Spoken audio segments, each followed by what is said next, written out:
अलग अलग तरह के बिजनेस होते हैं इस दुनिया में। एक बिजनेस होता है जिसको बोलते हैं रेड ओशन बिजनेस, एक बिजनेस होता है जिसको बोलते हैं blue ocean business. Red ocean business क्या होता है? रेड ओशन बिजनेस वो होते हैं जिसमें दुनिया भर का कंपटीशन होता है, प्रॉफिट मार्जिन गिरते जा रहे हैं, कंपटीशन बढ़ता जा रहा है, लोगों के धंधे बंद होते जा रहे हैं, कर्जा बढ़ता जा रहा है और घर पे दाल रोटी चलाने की भी नौबत आ रही है।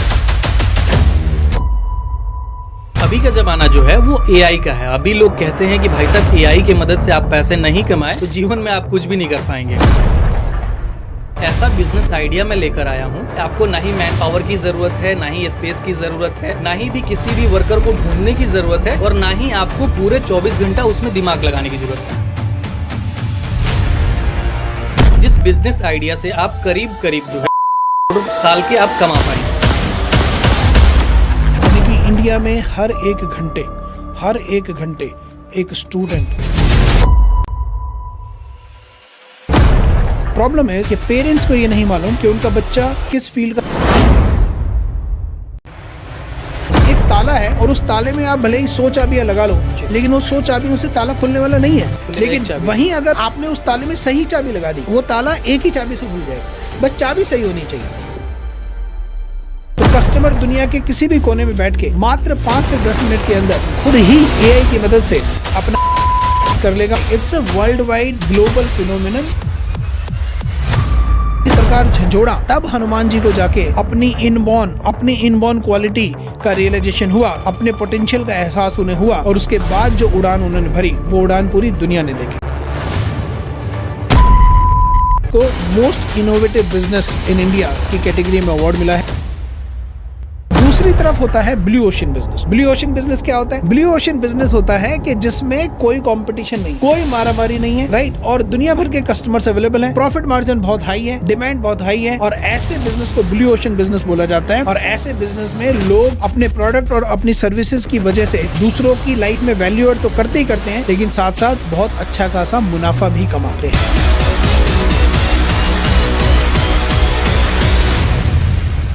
आर्यन सीन ऐसा है कि हम ये बिजनेस अपॉर्चुनिटी हर किसी के साथ शेयर नहीं करते। हम बहुत ही लिमिटेड और सिलेक्टेड लोगों के साथ काम करते हैं। Direct selling of the report, number 2 appointing franchisees of their brand and number 3 receiving royalty income from the franchisee.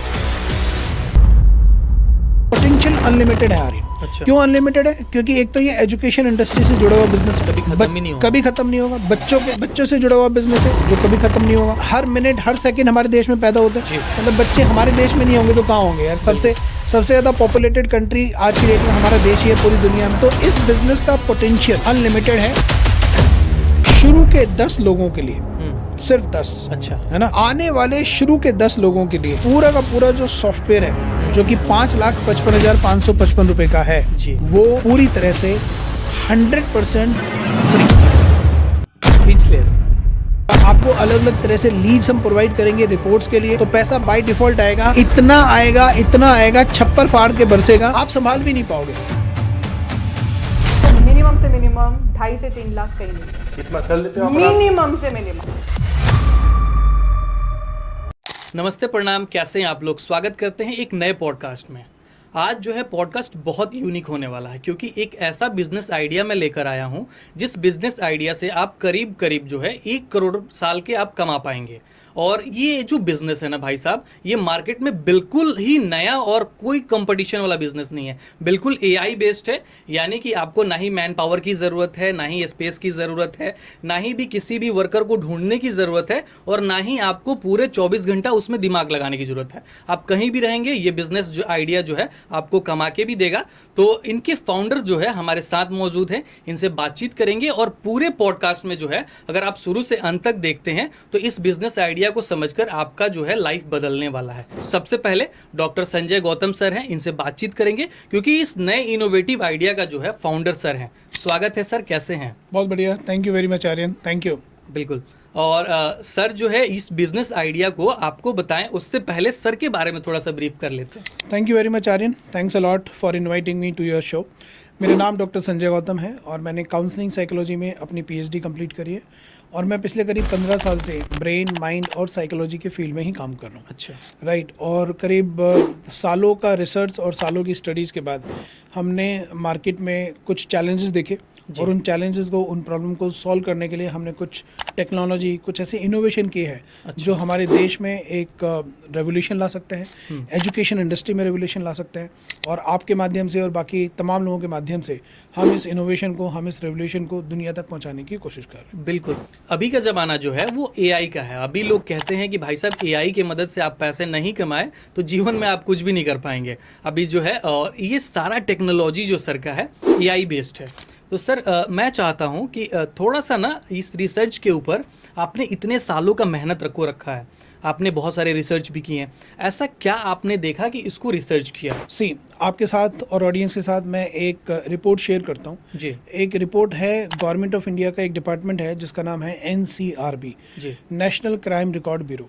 तो national crime record bureau obviously India में जितने भी क्राइम होते हैं उन सब का रिकॉर्ड रखता है। तो नेशनल क्राइम रिकॉर्ड ब्यूरो की एक रिपोर्ट है जो हर साल पब्लिश होती है, और वो रिपोर्ट ये बताती है कि इंडिया में हर साल करीब 10,000 से भी ज़्यादा स्टूडेंट्स कमिट करते हैं। 10,000 हर साल ना, हो सकता है आर्यन के सुनने में एक बहुत ऑर्डिनरी सा नंबर लग रहा हो, लेकिन अगर आप इस नंबर को तोड़ेंगे तो आप इस नतीजे पे पहुंचेंगे कि जितनी देर में लोग हमारा ये पॉडकास्ट देख के उठेंगे उतनी देर में देश के किसी एक कोने में एक स्टूडेंट अपना जीवन ख़त्म कर देगा। यानी कि इंडिया में हर एक घंटे एक स्टूडेंट कमिट करता है, और ये बहुत ही सीरियस और चौंकाने वाला सच है। हर एक घंटे एक स्टूडेंट अपनी जान दे रहा है। क्यों? जब हमने इसके कारणों को समझने की कोशिश करी तो पता चला कि पेरेंट्स की हाई एक्सपेक्टेशन, उनकी अनरियलिस्टिक एक्सपेक्टेशन इसका सबसे बड़ा कारण है। बिल्कुल। आर्यन, मैं खुद एक पेरेंट हूँ और हमारी ऑडियंस में भी बहुत सारे लोग पेरेंट्स होंगे।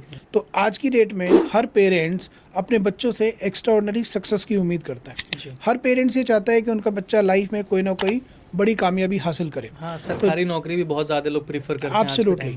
तो जिसकी वजह से पेरेंट्स अपने बच्चों के ऊपर बहुत ज़्यादा अनड्यू प्रेशर क्रिएट करते हैं, और उस प्रेशर के चलते बहुत सारे बच्चे एक्चुअली टूट जाते हैं और गिव अप कर देते हैं। तो पेरेंट्स को एक्चुअली ये समझने की ज़रूरत है कि इस दुनिया में हर बच्चा डॉक्टर नहीं बन सकता, हर बच्चा इंजीनियर नहीं बन सकता, लेकिन हर बच्चा कुछ ना कुछ एक्स्ट्राऑर्डिनरी जरूर बन सकता है। हर बच्चे में वो न्यू बोर्न टैलेंट होता है, कोई ना कोई क्वालिटी होती है, राइट? तो हर बच्चा कुछ ना कुछ एक्स्ट्राऑर्डिनरी जरूर बन सकता है, और वो कुछ ना कुछ एक्स्ट्राऑर्डिनरी डिपेंड करता है बच्चे की प्रीनेटल यूनिक एबिलिटीज़ के ऊपर। प्रीनेटल यूनिक एबिलिटीज़, अब ये क्या भला होती है? तो प्रीनेटल यूनिक एबिलिटीज़ हमारे ब्रेन की वो एबिलिटीज़ हैं जिनके साथ हम इस दुनिया में पैदा होते हैं। तो अगर पेरेंट्स अपने बच्चे की इस प्रीनेटल यूनिक एबिलिटी को आइडेंटिफाई करें और अगर उसके ऊपर काम करना शुरू करें, तो मुझे पूरा यकीन है कि इस दुनिया में हर बच्चा लाइफ में एक्स्ट्राऑर्डिनरी सक्सेस अचीव करेगा ही करेगा। मैं 2 सिंपल एग्जांपल देके अपनी बात को समझाने की कोशिश करूंगा। एक एग्जांपल है सचिन तेंदुलकर और दूसरा एग्जांपल है लता मंगेशकर। सचिन तेंदुलकर 10th क्लास में फेल हो गए थे और लता मंगेशकर अपने पूरे जीवन में कभी स्कूल ही नहीं गई। तो अगर आप इन दोनों लोगों को पढ़ाई के एंगल से देखोगे तो ये दोनों के दोनों लोग एकेडमिकली फेलियर लोग थे। मतलब एक लड़का जो 10th क्लास में फेल हो गया, उसको क्या बोलोगे कि यार बड़ा नालायक है, तुमसे 10वीं भी पास नहीं हुई। और वहीं दूसरी साइड लता मंगेशकर जी जो अपने पूरे जीवन में कभी स्कूल ही नहीं गई। तो ये दोनों के दोनों लोग पढ़ाई के एंगल से अगर इनको देखा जाए तो ये एकेडमिकली फेलियर लोग थे, लेकिन जब यही एकेडमिकली फेलियर लोग अपने अपने फील्ड में उतरे तो इन्होंने कामयाबी की बुलंदियों को छुआ। एक बना द गॉड ऑफ क्रिकेट और दूसरी बनी स्वर साम्राज्य, और दोनों भारत रत्न। और दोनों के दोनों Bharat Ratna. You are absolutely right, और दोनों के दोनों Bharat Ratna. Now my question to all the parents is कि इस दुनिया में ऐसे कौन से पेरेंट्स होंगे जो ये नहीं चाहेंगे कि उनका बच्चा भी लाइफ में सचिन तेंदुलकर या लता मंगेशकर जैसी कामयाबी हासिल करे। बट द प्रॉब्लम इज़ कि पेरेंट्स को ये नहीं मालूम कि उनका बच्चा किस फील्ड का सचिन तेंदुलकर बन सकता है या उनकी बच्ची किस फील्ड की लता मंगेशकर बन सकती है। और पेरेंट्स की इसी प्रॉब्लम को सॉल्व करने के लिए हमने इनोवेट किया ये साइंटिफिक असेसमेंट जिसका नाम है आइरिस एनालिसिस। जी, तो ये हमारे सोसाइटी की जो है ये सच्चाई है। तो बातचीत करेंगे सर से आइरिस एनालिसिस को लेकर। सर इसके बारे में जो है थोड़ा सा डीपली बताइए। पेरेंट्स देख रहे होंगे, बहुत सारे जो है मेंटोर देख रहे होंगे, हमारे जैसे स्टूडेंट्स भी देख रहे होंगे, तो थोड़ा उन्हें मालूम चले आपकी इनोवेशन के बारे में। ठीक है। सी आर्यन, क्या होता है कि आइरिस एनालिसिस में किसी भी इंसान की आंखों को स्कैन किया जाता है। स्कैन करने के बाद एआई की मदद से वो स्कैनिंग होती है और एआई उस डेटा को प्रोसेस करके किसी भी इंसान की ब्रेन की डिटेल रिपोर्ट तैयार करता है और वो रिपोर्ट किसी भी इंसान के ब्रेन की इनबॉर्न क्वालिटीज़ को बताती है। अब बात करते हैं आइज और ब्रेन के बारे में कि आइज और ब्रेन का आपस में क्या कनेक्शन है। तो आइज और ब्रेन एक दूसरे के साथ कनेक्टेड हैं और जो नर्व हमारी आइज को ब्रेन के साथ कनेक्ट करती है उस नर्व को बोलते हैं ऑप्टिक नर्व। हमारी 2 आंखें हैं और हमारा जो ब्रेन है वो भी एक्चुअली 2 पार्ट्स में डिवाइडेड है, लेफ्ट ब्रेन और राइट ब्रेन। तो लेफ्ट आई से जो ऑप्टिक नर्व निकलती है वो हमारे राइट ब्रेन के साथ जाके कनेक्ट होती है और राइट आई से जो ऑप्टिक नर्व निकलती है वो हमारे लेफ्ट ब्रेन के साथ जाके कनेक्ट होती है। तो हमारी आइज और हमारा ब्रेन आपस में यूँ एक दूसरे के साथ क्रॉस फंक्शनली एक दूसरे के साथ कनेक्टेड है, राइट। तो this is the connection between eyes and brain. अब बात करते हैं आइरिस की। आइरिस क्या होता है? आइरिस हमारी आंखों का कलर्ड पार्ट होता है और ये जो आइरिस है ये ऑब्वियसली एक सर्कुलर शेप में होता है और हमारी आइरिस में अलग अलग जोन होते हैं और हर एक जोन हमारी बॉडी के किसी ना किसी ऑर्गन को रिप्रेजेंट करता है। और आइरिस का जो सबसे बड़ा जोन होता है वो होता है 11 और 1 के बीच का। इसका मतलब है कि आप आइरिस को किसी एक सर्कुलर वॉल क्लॉक के साथ कंपेयर कर सकते हैं। तो सर्कुलर वॉल क्लॉक में जब घड़ी में 11:05 होते हैं तो घड़ी की दोनों सुइयों के बीच में जो एंगल बनता है वो एंगल होता है 60 डिग्री का, राइट। तो आइरिस में ये जो 11 और 1 के बीच का जो जोन होता है इस जोन को बोलते हैं ब्रेन जोन और ये वाला जो जोन है ये हमारे ब्रेन को रिप्रेजेंट करता है। इनफैक्ट मैं आपसे रिक्वेस्ट करूंगा कि ये जो चार्ट है आप ये चार्ट स्क्रीन पे दिखाएं ताकि ऑडियंस एक्चुअली समझ पाए कि किस प्रकार से हमारी आइरिस हमारे ब्रेन को रिप्रेजेंट करती है और ये वाला जो जोन है ये हमारे ब्रेन को रिप्रेजेंट करता है। और इस जोन का जो लोअर सेक्शन है उसमें अगर आप देखेंगे तो आप ध्यान से देखेंगे तो आपको पता चलेगा कि इसमें हमारे ब्रेन लोब्स के नाम तक लिखे हुए हैं, frontal lobe, parietal lobe, temporal lobe and occipital lobe. तो हमारे आइरिस एनालिसिस में एआई की मदद से आइरिस को स्कैन किया जाता है और स्कैन करने के बाद ये वाला जो जोन है 11 और 1 के बीच का इस जोन को एनालाइज किया जाता है। एनालाइज करने के बाद डेटा निकलता है, डेटा को प्रोसेस किया जाता है और प्रोसेस करने के बाद एक डिटेल रिपोर्ट तैयार होती है। और मजे की बात यह है आर्यन कि ये सारा का सारा सिस्टम 100% ऑटोमेशन पे चलता है with the power of AI. अच्छा, राइट। तो मतलब अगर किसी को अपने बच्चे का या अपना खुद का आइरिस एनालिसिस कराना है तो मजे की बात यह है कि उसे ना तो किसी सेंटर पे विजिट करना है, ना उसे कोई टेक्निकल बंदा चाहिए, ना उसे कोई स्पेशल गैजेट चाहिए। तो कस्टमर दुनिया के किसी भी कोने में बैठ के मात्र 5 से 10 मिनट के अंदर खुद ही एआई की मदद से अपना आइरिस एनालिसिस कर लेगा और अपनी रिपोर्ट जनरेट करा सकता है। बिल्कुल, राइट। और ये वर्ल्ड वाइड है, कहीं से भी लोग कोई भी कर सकते हैं, सिर्फ इंडिया ही नहीं पूरा world wide. Absolutely, it's a world wide global phenomenon. देश के क्या दुनिया के किसी भी कोने से कस्टमर वेबसाइट पे जाके बड़ी आसानी से मात्र 5 या 10 मिनट के अंदर अपना खुद का आइरिस एनालिसिस करवा सकता है। अच्छा, तो सर लोगों के मन में अब सवाल चल रहे होंगे कि आइरिस एनालिसिस के बारे में हम लोग जान गए, ये काम कैसे करता है और लोगों को कैसे फ़ायदा होगा इससे? देखो काम कैसे करता है वो तो मैंने आपको बताया कि कोई भी इंसान हमारी वेबसाइट पे जाके अपना आइरिस एनालिसिस करा सकता है ऑटोमेटिकली। ये सारा का सारा सिस्टम ऑटोमेशन पे काम करता है, एआई की पावर के साथ काम करता है, without any staff, without any office, without any human being, without any infrastructure. तो ये 100% ऑटोमेशन पे चलने वाला एआई एनेबल्ड टेक है, राइट। अब बात करते हैं इसके बेनिफिट्स की। तो बेनिफिट्स तो बहुत सारे, राइट, बेनिफिट्स तो बहुत सारे हैं, लेकिन फिर भी ये पॉडकास्ट बहुत लंबा ना हो जाए तो इसके जो की पॉइंट्स है वो मैं आपके साथ शेयर करता हूँ। तो इसके की पॉइंट्स में जो सबसे पहला पॉइंट आता है वो आता है कि ये एनालिसिस किसी भी इंसान के ब्रेन की इनबॉर्न क्वालिटी को बताता है। ठीक है, ये बताता है कि आप इस दुनिया में किस पोटेंशियल के साथ पैदा हुए थे, किस एबिलिटी के साथ जन्मे थे, और अगर आप उस एबिलिटी को आइडेंटिफाई करके उसके ऊपर काम करें तो कामयाबी आपके कदम चूमेगी। तो सबसे पहला बेनिफिट ये आपको बताएगा कि आपके ब्रेन की इनबॉर्न क्वालिटीज़ क्या हैं। उसके बाद जैसे मैंने बताया आपको कि हमारा जो ब्रेन है वो 2 पार्ट्स में डिवाइडेड है, लेफ्ट ब्रेन, राइट ब्रेन, और हर एक ब्रेन के अंदर 5 अलग अलग लोब होते हैं, pre frontal lobe, frontal lobe, parietal lobe, temporal lobe and occipital lobe. तो ये 5 लोब हमारे लेफ्ट साइड में है और 5 ही लोब हमारे राइट साइड में है, तो टोटल 10 लोब्स हो गए। तो आर्यन, इस दुनिया में कोई भी व्यक्ति जब इस दुनिया में जन्म लेता है, पैदा होता है, तो उसके ब्रेन में 100 बिलियन न्यूरॉन्स होते हैं। और ये 100 बिलियन न्यूरॉन्स उसके ब्रेन के 10 अलग अलग लोब्स में डिस्ट्रीब्यूटेड होते हैं। तो ये एनालिसिस आपको क्लियरली बताएगा कि आपके ब्रेन के जो 100 बिलियन न्यूरॉन्स हैं वो आपके ब्रेन के 10 लोब में किस तरह से डिस्ट्रीब्यूटेड है, किस में ज़्यादा न्यूरॉन्स हैं, किस में कम न्यूरॉन्स हैं, किस में एवरेज है। नेचुरली जिस लोब में ज़्यादा न्यूरॉन्स हैं उससे होने वाली एक्टिविटीज़ आप बहुत आसानी से कर पाओगे और उसमें आप हमेशा आउट परफॉर्म करोगे, एक्सेल करोगे। तो ये एनालिसिस आपको बताएगा neuron distribution of your brain lobes. उसके बाद ये आपको बताएगा लर्निंग स्टाइल। हर व्यक्ति इस दुनिया में 3 अलग अलग तरीक़ों से चीज़ों को सीखता है। एक होता है विजुअल लर्नर, दूसरा होता है ऑडिटरी लर्नर और तीसरा होता है कैनेस्थेटिक लर्नर। तो पेरेंट्स को ये पता ही नहीं है कि उनके बच्चे का ब्रेन एक्चुअली किस तरीके से सीखता है, किस हिसाब से काम करता है। तो वो अपने हिसाब से बच्चों को पढ़ाते रहते हैं। बच्चा मेहनत तो बहुत करता है लेकिन उतने रिजल्ट नहीं आते हैं, और तो बच्चे को भी नहीं मालूम, बच्चे को भी नहीं मालूम। करेक्ट। तो अगर पेरेंट्स ये समझ जाएं कि बच्चे का ब्रेन चीज़ों को किस तरह से चीज़ों को सीखता है, और अगर आप उसको उसी तरीके से पढ़ाओगे तो कम मेहनत करके बच्चा ज़्यादा रिजल्ट डिलीवर करेगा। इट्स लाइक एक ताला है और उस ताले में आप भले ही 100 चाबियां लगा लो, लेकिन वो 100 चाबियों से ताला खुलने वाला नहीं है। लेकिन वहीं अगर आपने उस ताले में सही चाबी लगा दी, वो ताला एक ही चाबी से खुल जाएगा। बस चाबी सही होनी चाहिए। तो प्रॉब्लम ये है कि हमें ताला पता है लेकिन उसकी सही चाबी कौन सी है वो पता ही नहीं है।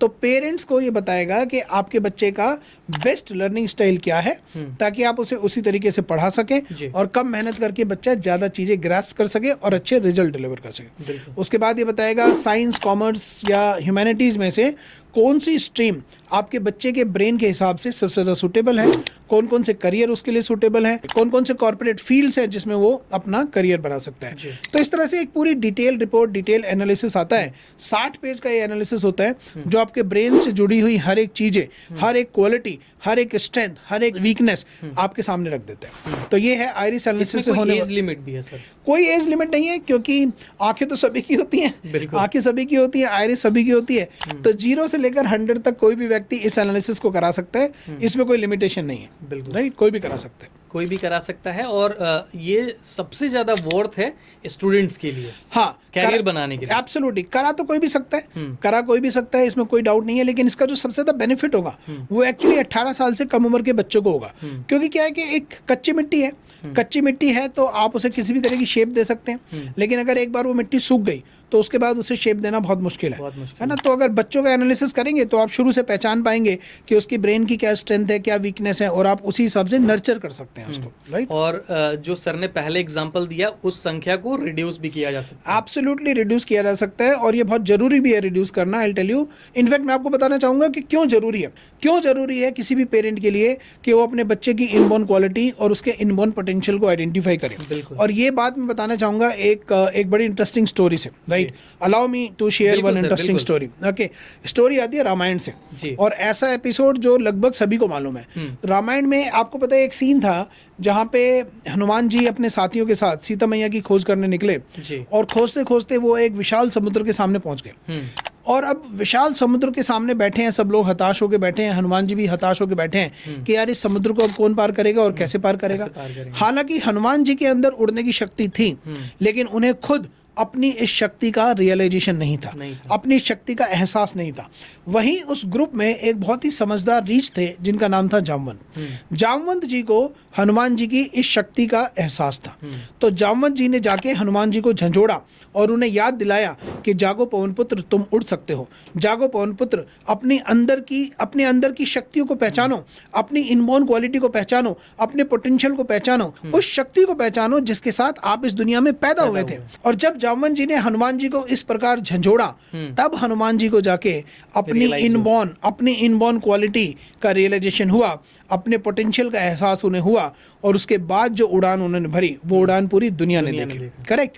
तो जिस तरह से हनुमान जी को उनके पोटेंशियल का रियलाइजेशन कराने के लिए जामवंत की जरूरत पड़ी, उसी तरह से हमारे बच्चे को भी उसके इनबॉर्न पोटेंशियल का रियलाइजेशन कराने के लिए एक जामवंत की जरूरत है। और iris analysis, correct, iris analysis उस बच्चे के जीवन में, हर बच्चे के जीवन में एक जामवंत का रोल प्ले कर सकता है, जिससे बच्चा अपने इनबॉर्न पोटेंशियल को पहचानेगा और हनुमान जी की तरह वो भी अपने जीवन में, अपने करियर में एक ऊंची उड़ान भर पाएगा। इसीलिए इंपॉर्टेंट है कि पेरेंट्स अपने बच्चे की इनबॉर्न क्वालिटी को पहचाने और उस पर काम करें। तो सर, जैसा कि मैंने सुना भी है और देखा भी है कि आपके आइरिस एनालिसिस को अवार्ड भी मिला है। हाँ, यस, ओके, आप तक भी पहुंच गई वो खबर। Okay, yes, you are right. Iris analysis को कई बड़े बड़े अवार्ड मिले हैं, जिनमें से एक अवार्ड इनफैक्ट मैं ज़रूर मेंशन करना चाहूँगा, और वो अवार्ड था किस कैटेगरी में पता है? वो अवार्ड था the most innovative business in India. अच्छा। तो आइरिस एनालिसिस को most innovative business in India की कैटेगरी में अवार्ड मिला है, और ये अवार्ड दिया गया था मुझे फॉर्मर क्रिकेटर मिस्टर नयन मोंगिया के द्वारा। अच्छा। अगर आपकी इजाजत हो तो उसकी एक छोटी सी क्लिप मैं ऑडियंस के साथ शेयर करना चाहूँगा। बिल्कुल शेयर कर दीजिए। तो here is that clip, please enjoy this award video.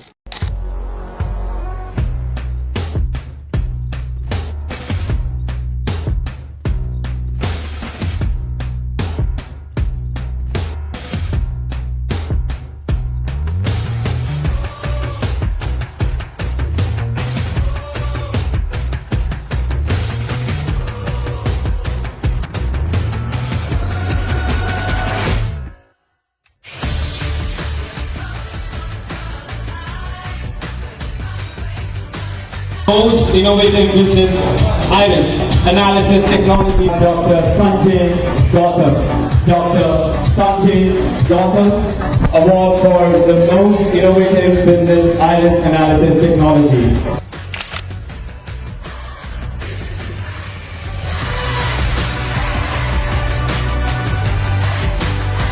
तो सर आपको बहुत बहुत बधाई हो, ऐसा इनोवेटिव जो है हमारे लिए लाए हैं, फ्यूचर जो है इसका बहुत ब्राइट मुझे दिख रहा है, इसके लिए बहुत बहुत शुक्रिया sir. Thank you very much, thank you. जैसा कि आपको मैं बताऊं कि ये सारे चीज़ें सुनने के बाद आपके मन में सवाल चल रहा होगा कि इसका एक्यूरेसी पे हम कितना विश्वास करें।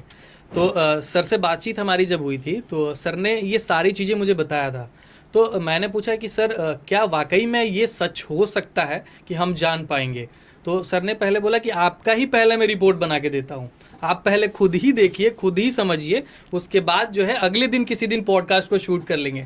तो हम लोगों ने बैठ के जो है रिपोर्ट भी निकाला था, जो कि मैं आपको दिखाऊंगा भी। और कहीं ना कहीं रिपोर्ट जब सर मुझे बता रहे थे तो क्या बताऊं, मुझे गुज़बाम हो रहे थे कि क्या भाई सच में मतलब क्या एक्यूरेसी निकल के आ रही है। तब जो है कुछ दिन बाद मैंने पूरा रिपोर्ट को पढ़ा, एनालिसिस किया, मुझे सेटिस्फेक्शन मिला, तो मुझे लगा कि शेयर करनी चाहिए। अभी तो आप बहुत प्यारी प्यारी बातें कर रहे हो, उस वक्त आपने ऐसी बातें नहीं करी थी। हाँ। उस वक्त आपने बोला था कि सर मुझे विश्वास नहीं है, पहले आप मेरा एनालिसिस करो, मेरी रिपोर्ट जनरेट करो, मुझे बताओ कितना एक्यूरेट है, और अगर मैं संतुष्ट होऊंगा तभी मैं आपका वीडियो शूट करूंगा। उस वक्त तो आपने शर्त रखी थी। बिल्कुल बिल्कुल। और कहीं ना कहीं सर ये ट्रस्ट की बातें हैं कि मान लीजिए कि एआई भी है, इतना कुछ टेक चल रहा है अभी के टाइम में, मैं कुछ भी लाके रिप्रेजेंट कर दूं और आने वाले टाइम में उन लोगों को ना मिले तो आप समझ सकते हैं कमेंट में क्या होगा। करेक्ट। तो अब तो यकीन आ गया आपको? बिल्कुल बिल्कुल। तो अगर आपकी इजाजत हो तो आपका एनालिसिस और पूरा प्रोसेस जो हमने किया था ऑडियंस को दिखाएं। बिल्कुल दिखा दीजिए। तो ऑडियंस एक बार आप ध्यान से देखिए वीडियो, जिसमें हमने आयरन का आयरिस एनालिसिस किया और उनकी रिपोर्ट जनरेट करी और उनको बताया कि वो किस इनबॉर्न क्वालिटी के साथ इस दुनिया में पैदा हुए थे। So please have a look at this video. Okay Aryan, मैं इस वक्त अपने मोबाइल का ही इस्तेमाल कर रहा हूँ और मैं आपको और आपकी ऑडियंस को बताना चाहूंगा कि सिर्फ इस मोबाइल से ही आप अपना या अपने बच्चे का आयरिस एनालिसिस घर बैठे कर सकते हैं। तो मैंने इस वक्त अपने मोबाइल पे अपना लैंडिंग पेज खोल लिया है। अच्छा। और इस लैंडिंग पेज के सबसे ऊपर आप यहाँ देख सकते हैं जनरेट एनालिसिस का बटन है। मैं इस पर क्लिक करता हूँ। क्लिक करने के बाद ये मुझे एक नेक्स्ट विंडो पे लेके जाता है, जहाँ पे सबसे पहले मुझे अपना कंट्री चूज करना है। अच्छा। तो यहाँ पे पूरे जो 200 कंट्रीज है उनकी लिस्ट है। 200 कंट्री की लिस्ट। ग्लोबल बिजनेस है, पूरी दुनिया में कहीं भी फैलाया जा सकता है, तो सारे कंट्रीज की लिस्ट है। तो मैं सबसे पहले अपना इंडिया चूज करता हूँ, सारे जहाँ से अच्छा हिंदुस्तान हमारा। बहुत बढ़िया। और कस्टमर फिर अपना मोबाइल नंबर डालता है यहाँ पे, राइट, और अपना ईमेल आईडी डालता है। अच्छा, ये बेसिक इन्फॉर्मेशन है। करेक्ट। कस्टमर अपना ईमेल आईडी और मोबाइल नंबर डालेगा। तो कस्टमर ने अपना कंट्री चूज किया, मोबाइल नंबर डाला, ईमेल आईडी डाला और सबमिट किया। तो जैसे ही मैं इसको अब सबमिट करूंगा तो मेरे मोबाइल का कैमरा ऑटोमेटिकली एक्टिवेट हो जाएगा और उसके पीछे एआई की टेक्नोलॉजी काम करेगी। अच्छा। और वो कैमरा आपकी आंखों को डिटेक्ट करेगा और मात्र चंद सेकंड में उनको स्कैन करके आगे बढ़ जाएगा। अच्छा। ठीक है। तो अब ये फोन मैं आपको दे रहा हूँ। अच्छा, राइट। आप बस अपनी आंखों को अच्छे से खोल के रखिएगा और बस स्टेबल, जिस तरह से आप एक सेल्फी लेते हैं तो ऐसे अपनी आंखों को खोल के रखिएगा। कितने देर रखने होंगे? मुश्किल से 4-5 सेकंड बस। 4-5 सेकंड, राइट। तो इसको आप सबमिट कर दीजिए। चलिए, सबमिट बटन पे क्लिक कीजिए और कैमरे को अपने सामने रखिए। चलिए देखिए, और बहुत एक्साइटेड हूँ, आपको मैं बताता हूँ रिपोर्ट का क्या है हिसाब किताब। चलिए, सबमिट पे मैंने क्लिक कर दिया और यहाँ पे ये जो है ना कैमरा ओपन हो रहा। करेक्ट। और ये आँख के ऊपर जो है मेरे आ रहा है रेड कलर का, जो मेरे आइरिस है। मैं देखो आँख को प्रॉपर खोल रहा हूँ और ये देख रहा है। कांग्रेचुलेशंस आ गया सर। बस हो गया। तो जब रेड आ रहा था तो इसका मतलब कि आपकी आंखें प्रॉपर्ली विजिबल नहीं थी, स्कैन नहीं हो पा रही थी। अच्छा। लेकिन जैसे ही आपने अपनी आंखों को प्रॉपर्ली खोला तो विजिबल हो गई, और विजिबल होने के बाद आपने देखा होगा कि वो ग्रीन कलर से हाईलाइट हो गया और आपकी आंखें स्कैन हो गई। और स्कैन होने के बाद ये नए पेज पर आ गया कि hey congratulations, we have scan your iris.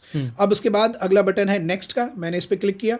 Next पे क्लिक करने के बाद यहाँ पे आपको ये बेसिक इन्फॉर्मेशन आपको अपनी डालनी पड़ेगी, नाम, father's name, date of birth, right. अच्छा। ये सब चीजें, राइट। तो मैंने आपका नाम डाल दिया आर्यन मिश्रा, राइट। मैंने फादर का नाम डाल दिया, मिश्रा जी डाल दूं? हाँ, नहीं, मनोज मिश्रा डाल दीजिए। मनोज मिश्रा डाल देते हैं, मनोज मिश्रा, ठीक है। और मैं यहाँ पे आपकी डेट ऑफ बर्थ डाल देता हूँ। हालांकि डेट ऑफ बर्थ की कोई जरूरत नहीं है। अच्छा। राइट, लेकिन फिर भी ऐसे ही मैं कोई रैंडम ही डाल देता हूँ। ठीक है। मैं नहीं चाहता हूँ लोगों को पता चले कि आपकी उम्र कितनी है। ठीक है, चलिए। तो मैंने ऐसी कोई रैंडम डेट ऑफ बर्थ डाल दी जिसकी कोई जरूरत ही नहीं है जी। मतलब जिसको एक्यूरेट ना फाइल बनानी है, निकालनी है, वो अपना करेक्ट इन्फॉर्मेशन डाल के जो है पीडीएफ को निकाल भी पाएगा। करेक्ट। हाँ। उसके बाद यहाँ पे मोबाइल नंबर और ईमेल आईडी डालना है जी, वो डाल दिया। उसके बाद आपको सिटी सेलेक्ट करना है, तो सिटी लेट्स से मैं डाल देता हूँ दिल्ली, डाल दीजिए। राइट। उसके बाद रिपोर्ट एक्चुअली मैं बताना चाहूँगा आपको और आपकी ऑडियंस को, रिपोर्ट 19 अलग अलग भाषाओं में निकलती है। अच्छा। हाँ, तो हिंदी, तमिल, तेलुगु, गुजराती, मराठी, कन्नड़, राइट, इन सारी भाषाओं में रिपोर्ट निकलती है। उसके अलावा 9 फॉरेन लैंग्वेजेस भी हैं, जिसमें फ्रेंच, जर्मन, रशियन, मैंड्रीन, इस तरह की लैंग्वेजेस भी है। और एक लैंग्वेज है इंग्लिश, जो कि स्टैंडर्ड है। तो 9 इंडियन लैंग्वेजेस, 9 फॉरेन लैंग्वेजेस और एक स्टैंडर्ड लैंग्वेज है इंग्लिश। तो कस्टमर यहाँ से कोई भी लैंग्वेज चूज कर सकता है। ठीक है, तो मैंने इस वक्त यहाँ पे इंग्लिश चूज कर लिया। और उसके बाद हमारे सिस्टम में 7 अलग अलग तरह की रिपोर्ट्स हैं, ये मैं बता दूं आपको। तो सबसे पहली रिपोर्ट है टोडलर रिपोर्ट, जो कि 0 से 5 साल की है। उसके बाद है किड्स रिपोर्ट, जो कि 6 से 10 साल के बच्चों के लिए होती है। फिर है स्टूडेंट रिपोर्ट, जो कि 11 से 16 साल के बच्चों के लिए है। फिर है करियर रिपोर्ट, जो कि 17 से 20 साल के बच्चों के लिए है। फिर उसके बाद है कैंपस टू कॉर्पोरेट रिपोर्ट, जो कि 21 से 26 साल के यंगस्टर्स के लिए है। फिर है कॉर्पोरेट रिपोर्ट, जो वर्किंग प्रोफेशनल्स हैं उनके लिए रिपोर्ट है, 27 साल से ऊपर के लोगों के लिए। और फिर एक है होल लाइफ रिपोर्ट, जो सभी कैटेगरी को कवर करती है। तो मैंने यहाँ पे आपके लिए होल लाइफ रिपोर्ट सेलेक्ट करी है। डिस्क्लेमर पे टिक किया और मैंने इस पे नेक्स्ट प्रेस किया। अब यानी कि कोई चाहे तो नॉर्मल रिपोर्ट भी निकाल सकता है। यस, बच्चों की रिपोर्ट निकाल सकता है, वर्किंग प्रोफेशनल की रिपोर्ट निकाल सकता है। मैंने इस पे नेक्स्ट किया, तो अब ये मुझे लेके जाएगा पेमेंट गेटवे पे। अच्छा। पेमेंट गेटवे पे आप देख सकते हैं यहाँ पे 5,555 रुपए की पेमेंट मांग रहा है वो। अच्छा। अब मैं यहाँ पे पेमेंट करूंगा। अच्छा। राइट, एक्चुअली सिस्टम में बाईपास करने का कोई ऑप्शन नहीं है। तो अगर कोई ये सोच रहा है कि फ्री में रिपोर्ट निकल जाएगी, तो भाई फ्री में रिपोर्ट निकालने वाले प्लीज कांटेक्ट ना करना, क्योंकि फ्री में रिपोर्ट जनरेट नहीं होगी। अगर मुझे अपने बच्चे की भी रिपोर्ट निकालनी है तो मुझे पैसे देने पड़ेंगे। अच्छा। तो यहाँ पे अलग अलग ऑप्शन है, आप यूपीआई कर सकते हो, क्रेडिट कार्ड, डेबिट कार्ड, अलग अलग ऑप्शन है। मेरे को यूपीआई सबसे आसान लगता है, तो मैं यूपीआई सेलेक्ट कर देता हूँ जी। राइट, कंटिन्यू टू पे, प्रोसेसिंग योर पेमेंट। तो अब आप ये देख सकते हैं 5,686 रुपये 10 पैसे की पेमेंट है। अच्छा, देखिए डॉक्टर साहब हमारे लिए खर्च भी कर रहे हैं। इस रिपोर्ट को जो है एकदम मतलब जो सच्चाई है वही बताऊंगा मैं, मेरे से क्या टैली कर रहा है नहीं कर रहा है। बहुत बढ़िया। मतलब अब आप देख सकते हैं 5,686 रुपये 10 पैसे की पेमेंट हो गई है, पेमेंट सक्सेसफुल हो गई है। अच्छा। राइट, अब उसके बाद आपको ये इस स्क्रीन पे लेके जाएगा जिसमें लिखा हुआ है डाउनलोड रिपोर्ट। अच्छा। मैं इस पर क्लिक करूंगा तो अब ये पूरा प्रोसेसिंग दिखाएगा। ये देखो, ये पूरा प्रोसेसिंग दिखा रहा है कि किस तरह से our AI system has scanned your iris, it is processing your report. अच्छा। Right, AI is processing your iris analysis. यानी कि पूरे सिस्टम को जो है अब एनालिसिस करके देखिए ब्रेन का जो है आप देख सकते हैं।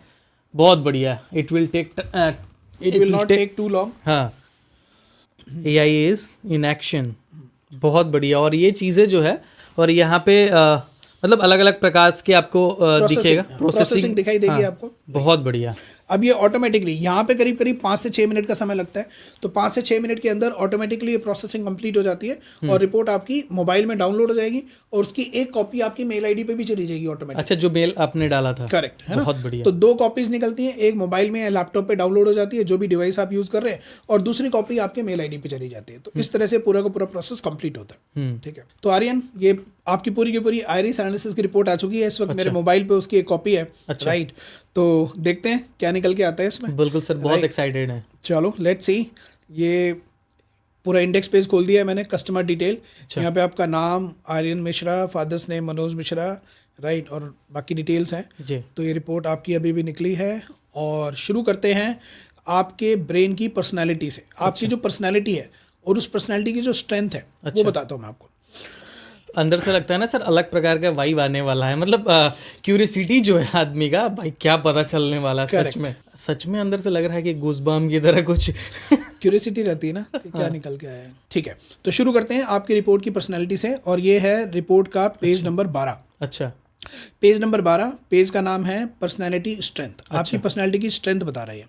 क्या कह रहा है ये कह रहा है कि Aryan, you are confident in expressing your opinion, standing up for yourself and handling situations when necessary. यानी कि अपने आइडियाज को सामने रखना, अपनी बात को दूसरों के सामने रखना, ये आपकी पर्सनैलिटी की कोर स्ट्रेंथ है। और आपको इस तरह में इस सिचुएशन में किसी भी तरह की कोई हेजिटेशन नहीं होती है। बिल्कुल नहीं होता। राइट, तो यही वो कह रहा है, you are confident in expressing your opinion and standing up for yourself. ठीक है, अपने लिए आवाज उठाने वाले व्यक्ति हो।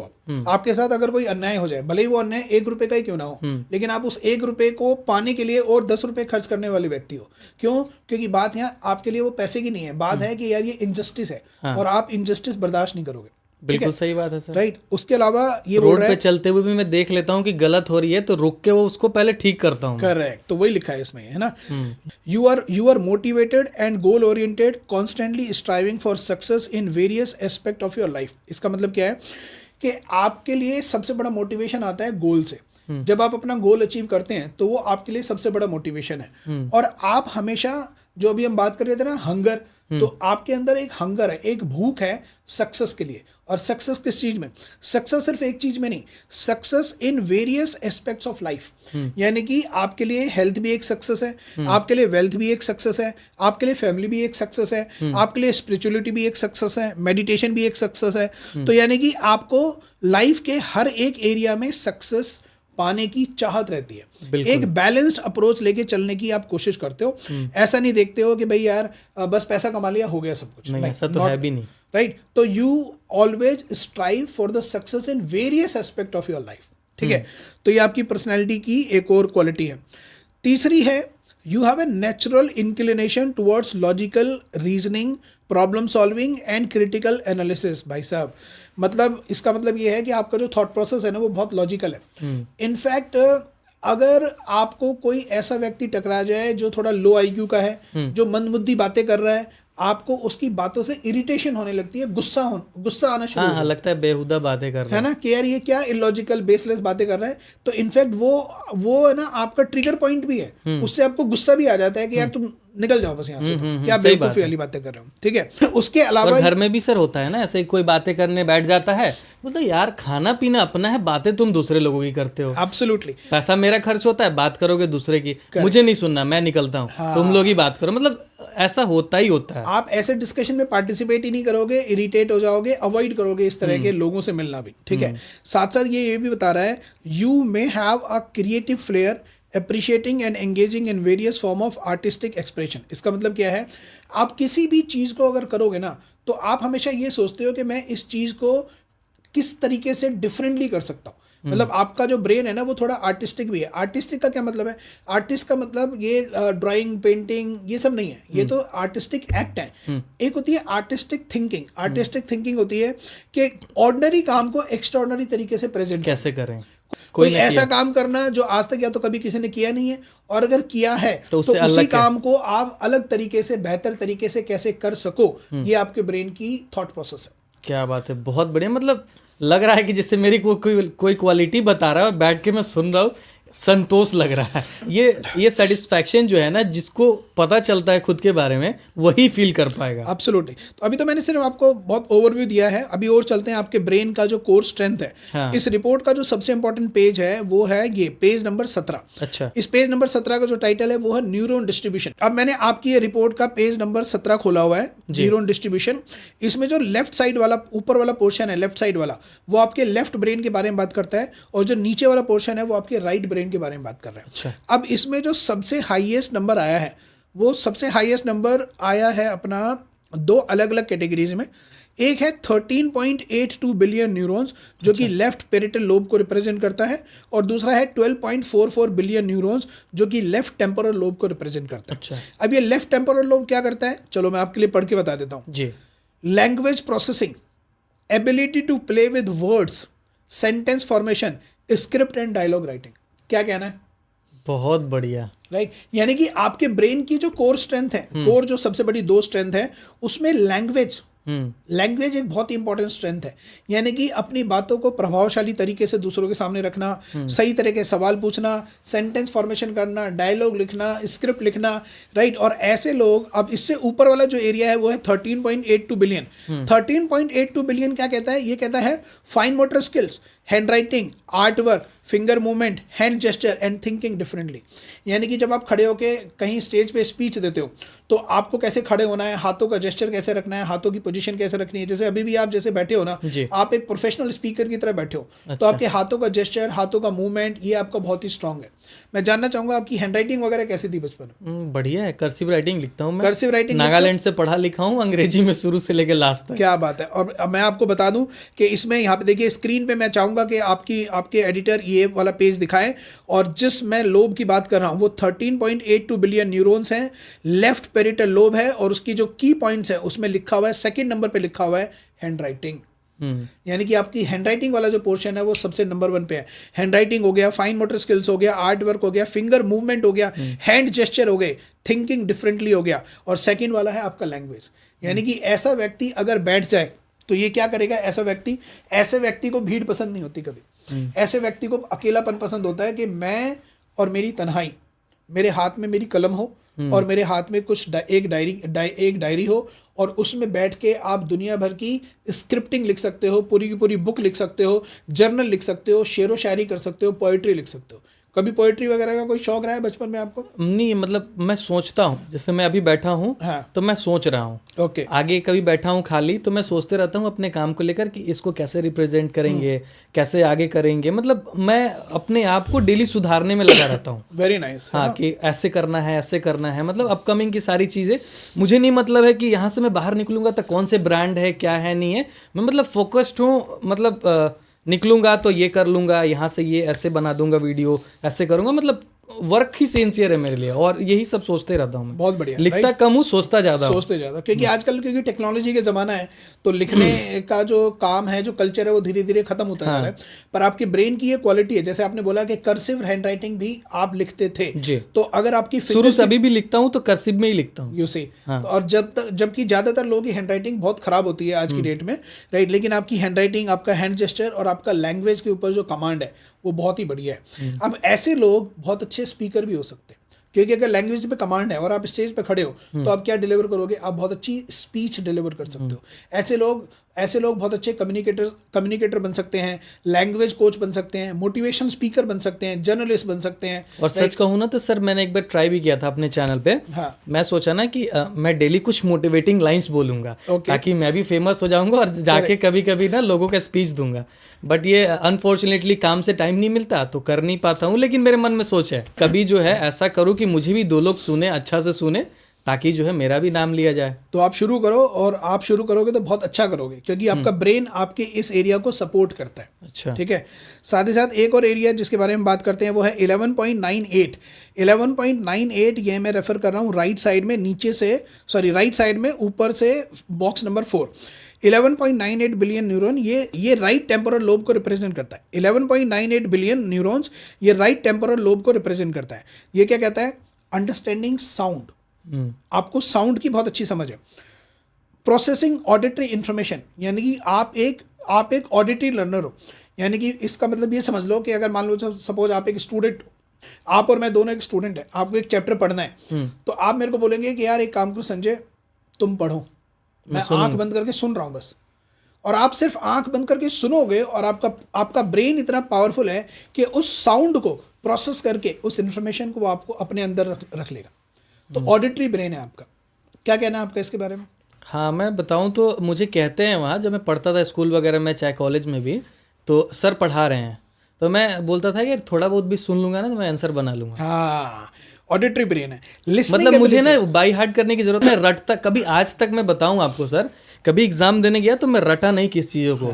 मैं बोला कि थोड़ा बहुत यार बता दो, मैं लिख लूंगा अपने से। समझ आ जाता है सुन के। हाँ, मतलब किसी चीज़ को अगर मुझे आप बैठा देंगे, अभी हम लोग पॉडकास्ट कर रहे हैं, कहीं डिबेट में अचानक बैठा दीजिए, कहीं भी कोई डिबेट में बैठा दीजिए, कोई दूसरा चीज़ पे बैठा दीजिए, तो मैं बैठ के, मतलब ये नहीं कि मैं क्या बोलूँगा, मैं आगे रिपीट कीजिए, मैं चालू हो जाऊंगा, मैं जो है बोलते चलिए लड़िए। क्योंकि आपका ब्रेन ऑडिटरी फॉर्म में इन्फॉर्मेशन को प्रोसेस करता है, तो जब आपके ब्रेन में ऑडिटरी फॉर्म में इन्फॉर्मेशन जाएगी तब आपका ब्रेन उस इन्फॉर्मेशन को ज़्यादा अच्छे से प्रोसेस करके रिजल्ट डिलीवर करेगा। अब इस एरिया में ये जो लोब है, राइट टेम्पोरल लोब, मैंने बोला ये राइट टेम्पोरल लोब क्या क्या करता है? अंडरस्टैंडिंग साउंड, मतलब अगर आप घर के किसी एक कोने में बैठे हैं और अगर किचन में मान लीजिए आपकी माताजी कोई काम कर रही है और एक चम्मच भी गिर गया ना, तो आपका ब्रेन तुरंत सेंस करता है कि अरे घर में कुछ साउंड क्रिएट हुआ। तो understanding sound, processing auditory information, कोई बोल रहा है और आप सुन रहे हैं और सुनते सुनते वो चीज़ आपके ब्रेन में स्टोर हो जाती है। लिसनिंग एबिलिटीज़, ये आपको एक बहुत अच्छा लिसनर भी बनाता है। आपकी लिसनिंग एबिलिटीज़ बहुत कमाल की है। क्या बोलना चाहोगे आप इसके बारे में? हाँ, मैं सुनता हूँ भी। You are a good listener, और थोड़ा बहुत म्यूजिक के प्रति भी आपका थोड़ा इमोशंस है। हाँ बिल्कुल। है ना? तो ये इसमें लास्ट वाला पॉइंट लिखा है, इमोशंस फॉर म्यूजिक, और ये आपके ब्रेन का एक और स्ट्रॉन्ग इमोशंस ऐसा है कि गाड़ी में लेता हूँ तो सबसे पहले JBL की साउंड लगवाने जाता हूँ मैं, है ना? 40,000 की साउंड तो लगनी ही लगनी है अगर कोई नया गाड़ी ले लिया तो। Very nice. तो ये आपका इमोशंस फॉर म्यूजिक है, जो कि एक स्ट्रॉन्ग एरिया है। तो ब्रेन आपका उस इंफॉर्मेशन को बहुत अच्छे से प्रोसेस करता है जो ऑडिटरी फॉर्म में आ रही है। क्योंकि अभी भी रिसेंट में मैंने गाड़ी लिया था एक वेन्यू, तो सबसे पहले ना जाके मैंने JBL का साउंड लगवाया था 44,000 का। ओ भाई। और गाड़ी में बैठते ना पहले कनेक्ट होता है और हनुमान चालीसा बजने के बाद गाना सुनते ही रहता हूँ मैं, वेरी नाइस, ताकि मुझे लगता है ना थोड़ा रिलैक्स फील होता है मुझे। Very good. तो आपका ब्रेन क्योंकि इन्फॉर्मेशन ऑडिटरी फॉर्म में रिसीव करता है, तो इसलिए आपके अंदर ये हैबिट है, और ये बहुत अच्छी हैबिट है, क्योंकि music can be used as a remedy also, as a therapy also. कभी मूड खराब है, गाड़ी में बैठे एक अच्छा सा म्यूजिक लगा लिया, मूड सीधा अच्छा भी हो जाता है, बहुत अच्छा हो जाता है। ठीक है, चलिए, तो ये है आपके ब्रेन का ओवरऑल स्ट्रक्चर। क्योंकि एक्चुअली जो काउंसलिंग होती है ना आर्यन, वो काउंसलिंग 1 घंटे की होती है जी। अब ये पॉडकास्ट बहुत लंबा ना हो जाए, इसलिए मैं पूरी काउंसलिंग नहीं कर रहा हूँ, मैं बस आपको ओवरव्यू दे रहा हूँ। अब अगर मैं आपके लिए सब्जेक्ट की बात करूँ, स्ट्रीम सिलेक्शन की बात करूँ, तो मैं आपको बताना चाहूँगा कि अगर आपका, एक सेकेंड रखिए, ओके, अगर आपको कोई सब्जेक्ट लेने हो, ठीक है, ये स्ट्रीम सिलेक्शन, अगर आपको स्ट्रीम सिलेक्शन करनी हो तो साइंस, कॉमर्स और ह्यूमैनिटीज़ में से आपका रिपोर्ट के हिसाब से, ब्रेन एनालिसिस के हिसाब से, आप बेसिकली सिविल सर्विसेज वगैरह जैसे प्रोफेशन में अगर जाएं तो बहुत अच्छा कर सकते हैं। ह्यूमैनिटीज़ आपका काफ़ी स्ट्रॉन्ग आ रहा है। अच्छा। In comparison of commerce and science, humanities आपका काफ़ी स्ट्रॉन्ग है। अच्छा। तो ऐसे लोग सिविल सर्विसेज वगैरह की तैयारी करें तो बहुत अच्छा परफॉर्म कर सकते हैं। मतलब मुझे लगता है, मुझे पता नहीं आपने कभी करी नहीं करी आपने कभी UPSC की तैयारी वगैरह? नहीं, तैयारी तो नहीं किया। घर वाले बोलते हैं कि तुम सरकारी नौकरी ले लो। तो मैं कहता था कि यार मम्मी, मैं मन का मालिक हूँ, यहाँ बैठा हूँ, जाऊँगा एक वीडियो शूट करके आ जाऊँगा, और जो उनकी पे स्केल है वो मुझे लगता है कि 1-2 वीडियो बनाऊंगा, मेरी आ जाएगी। तो आर्यन जी, जैसे मैंने बताया, आपका brain actually IAS officer, civil services, इस तरह की चीज़ों को सपोर्ट करता है। अगर आपने कभी इसमें कोशिश की होती तो आप 100% इसमें क्रैक कर जाते। ठीक है, अंदर से मेरे ना गुस्बाम हो रहे हैं। कहते थे सब लोग यार तू कर, तुम कर लेगा, लेकिन हम कहते थे यार कितना बढ़िया है, मैं तो वीडियो बनाता हूँ, मस्त जो है काम है अपना। लेकिन मुझे लगता है कुछ दिन पहले ना, मैं जब घर पे बैठा था, तो बेसिकली जो है मम्मी है मेरे घर पे, तो मम्मी कह रही थी तुम बताओ, तुम एनी टाइम ट्रैवल करते हो, कहीं भी आते जाते हो, टाइम नहीं दे पाते हो फैमिली को, शादी वादी होगा तो फैमिली के साथ रहना, तुम्हारे बच्चे होंगे, मतलब हम हैं, एज भी हो रही है, अगर तुम जॉब वगैरह कर लेते तो कितना बेहतर रहता, ट्रैवल नहीं करना पड़ता इधर उधर, 9 to 5 वाली हो जाती तुम्हारी भी बात। तो मैं सोचा इस पे कि मैं SI वाला फॉर्म वगैरह डाल दूंगा। तो ये मैं प्लान कर रहा हूँ सर, सोच रहा था मैं कि करूँगा। आपका ब्रेन सपोर्ट करता है, आप प्लीज़ करिए इसको। ठीक है, राइट। उसके अलावा देखिए, अब ये आप हम लेकर आते हैं अगले पेज पे, जो कि पेज नंबर 25 है, जो कि आपके लर्निंग स्टाइल को बता रहा है। हमने थोड़ी देर पहले बात करी थी कि कोई भी ब्रेन 3 अलग अलग तरीकों से चीज़ों को सीखता है, visual learner, auditory learner, kinesthetic learner. आपका ब्रेन ऑडिटरी लर्नर है, यानी कि आप चीज़ों को सुन के सीखना ज़्यादा पसंद करते हो। तो कोई भी इन्फॉर्मेशन अगर ऑडिटरी फॉर्म में अगर आपके पास आए तो आप उसको प्रेफर करोगे कि आपका ब्रेन उसको स्टोर कर लेगा। मतलब अगर आपको एक बुक पढ़ने को दे दी जाए तो हो सकता है आप एक बुक उतने अच्छे से ना पढ़ो, लेकिन अगर उसी बुक को मैं एक ऑडियो फॉर्म में कन्वर्ट करके आपको दे दूं, ऑडियो बुक, तो आप उस ऑडियो बुक को बड़ी आसानी से सुन लोगे। हाँ, मतलब शुरू से रहा है ना कि थोड़ा सुनूंगा तो ज्यादा कर लूंगा। Correct, right. मतलब स्कूल में, कॉलेज में भी ये चीजें, तो मुझे फील है कि अगर मुझे एग्जाम देने हैं आज और मुझे थोड़ा बहुत कुछ बता दिया जाए तो मैं कर लूंगा। ये मतलब ये कॉन्फिडेंस रहता है मुझे। अब मैं बताऊं, अगर आप स्टूडेंट होते तो मैं आपको ये बोलता कि जब भी आप पढ़ाई करो तो अपने बैकग्राउंड में हल्का सा एक सूदिंग सा म्यूजिक लगा। अच्छा, हल्का सा सूदिंग सा म्यूजिक, आवाज़ कम लेकिन बैकग्राउंड म्यूजिक चलता रहेगा। उससे आपके ब्रेन में ये साउंड जा रहा है अंदर, और जब जब वो साउंड जाएगा तब तक आपका ब्रेन, उसको फूड मिल रहा है ना ब्रेन को। हाँ। जब जब उसको साउंड मिल रहा है तब तक वो एक्टिव है, वो एक्टिव तरीके से चीज़ों को सीख रहा है। तो जब भी आप पढ़ाई करने बैठो, बैकग्राउंड में हल्का सा म्यूजिक लगा लो, योर ब्रेन विल परफॉर्म एक्स्ट्राऑर्डिनरली।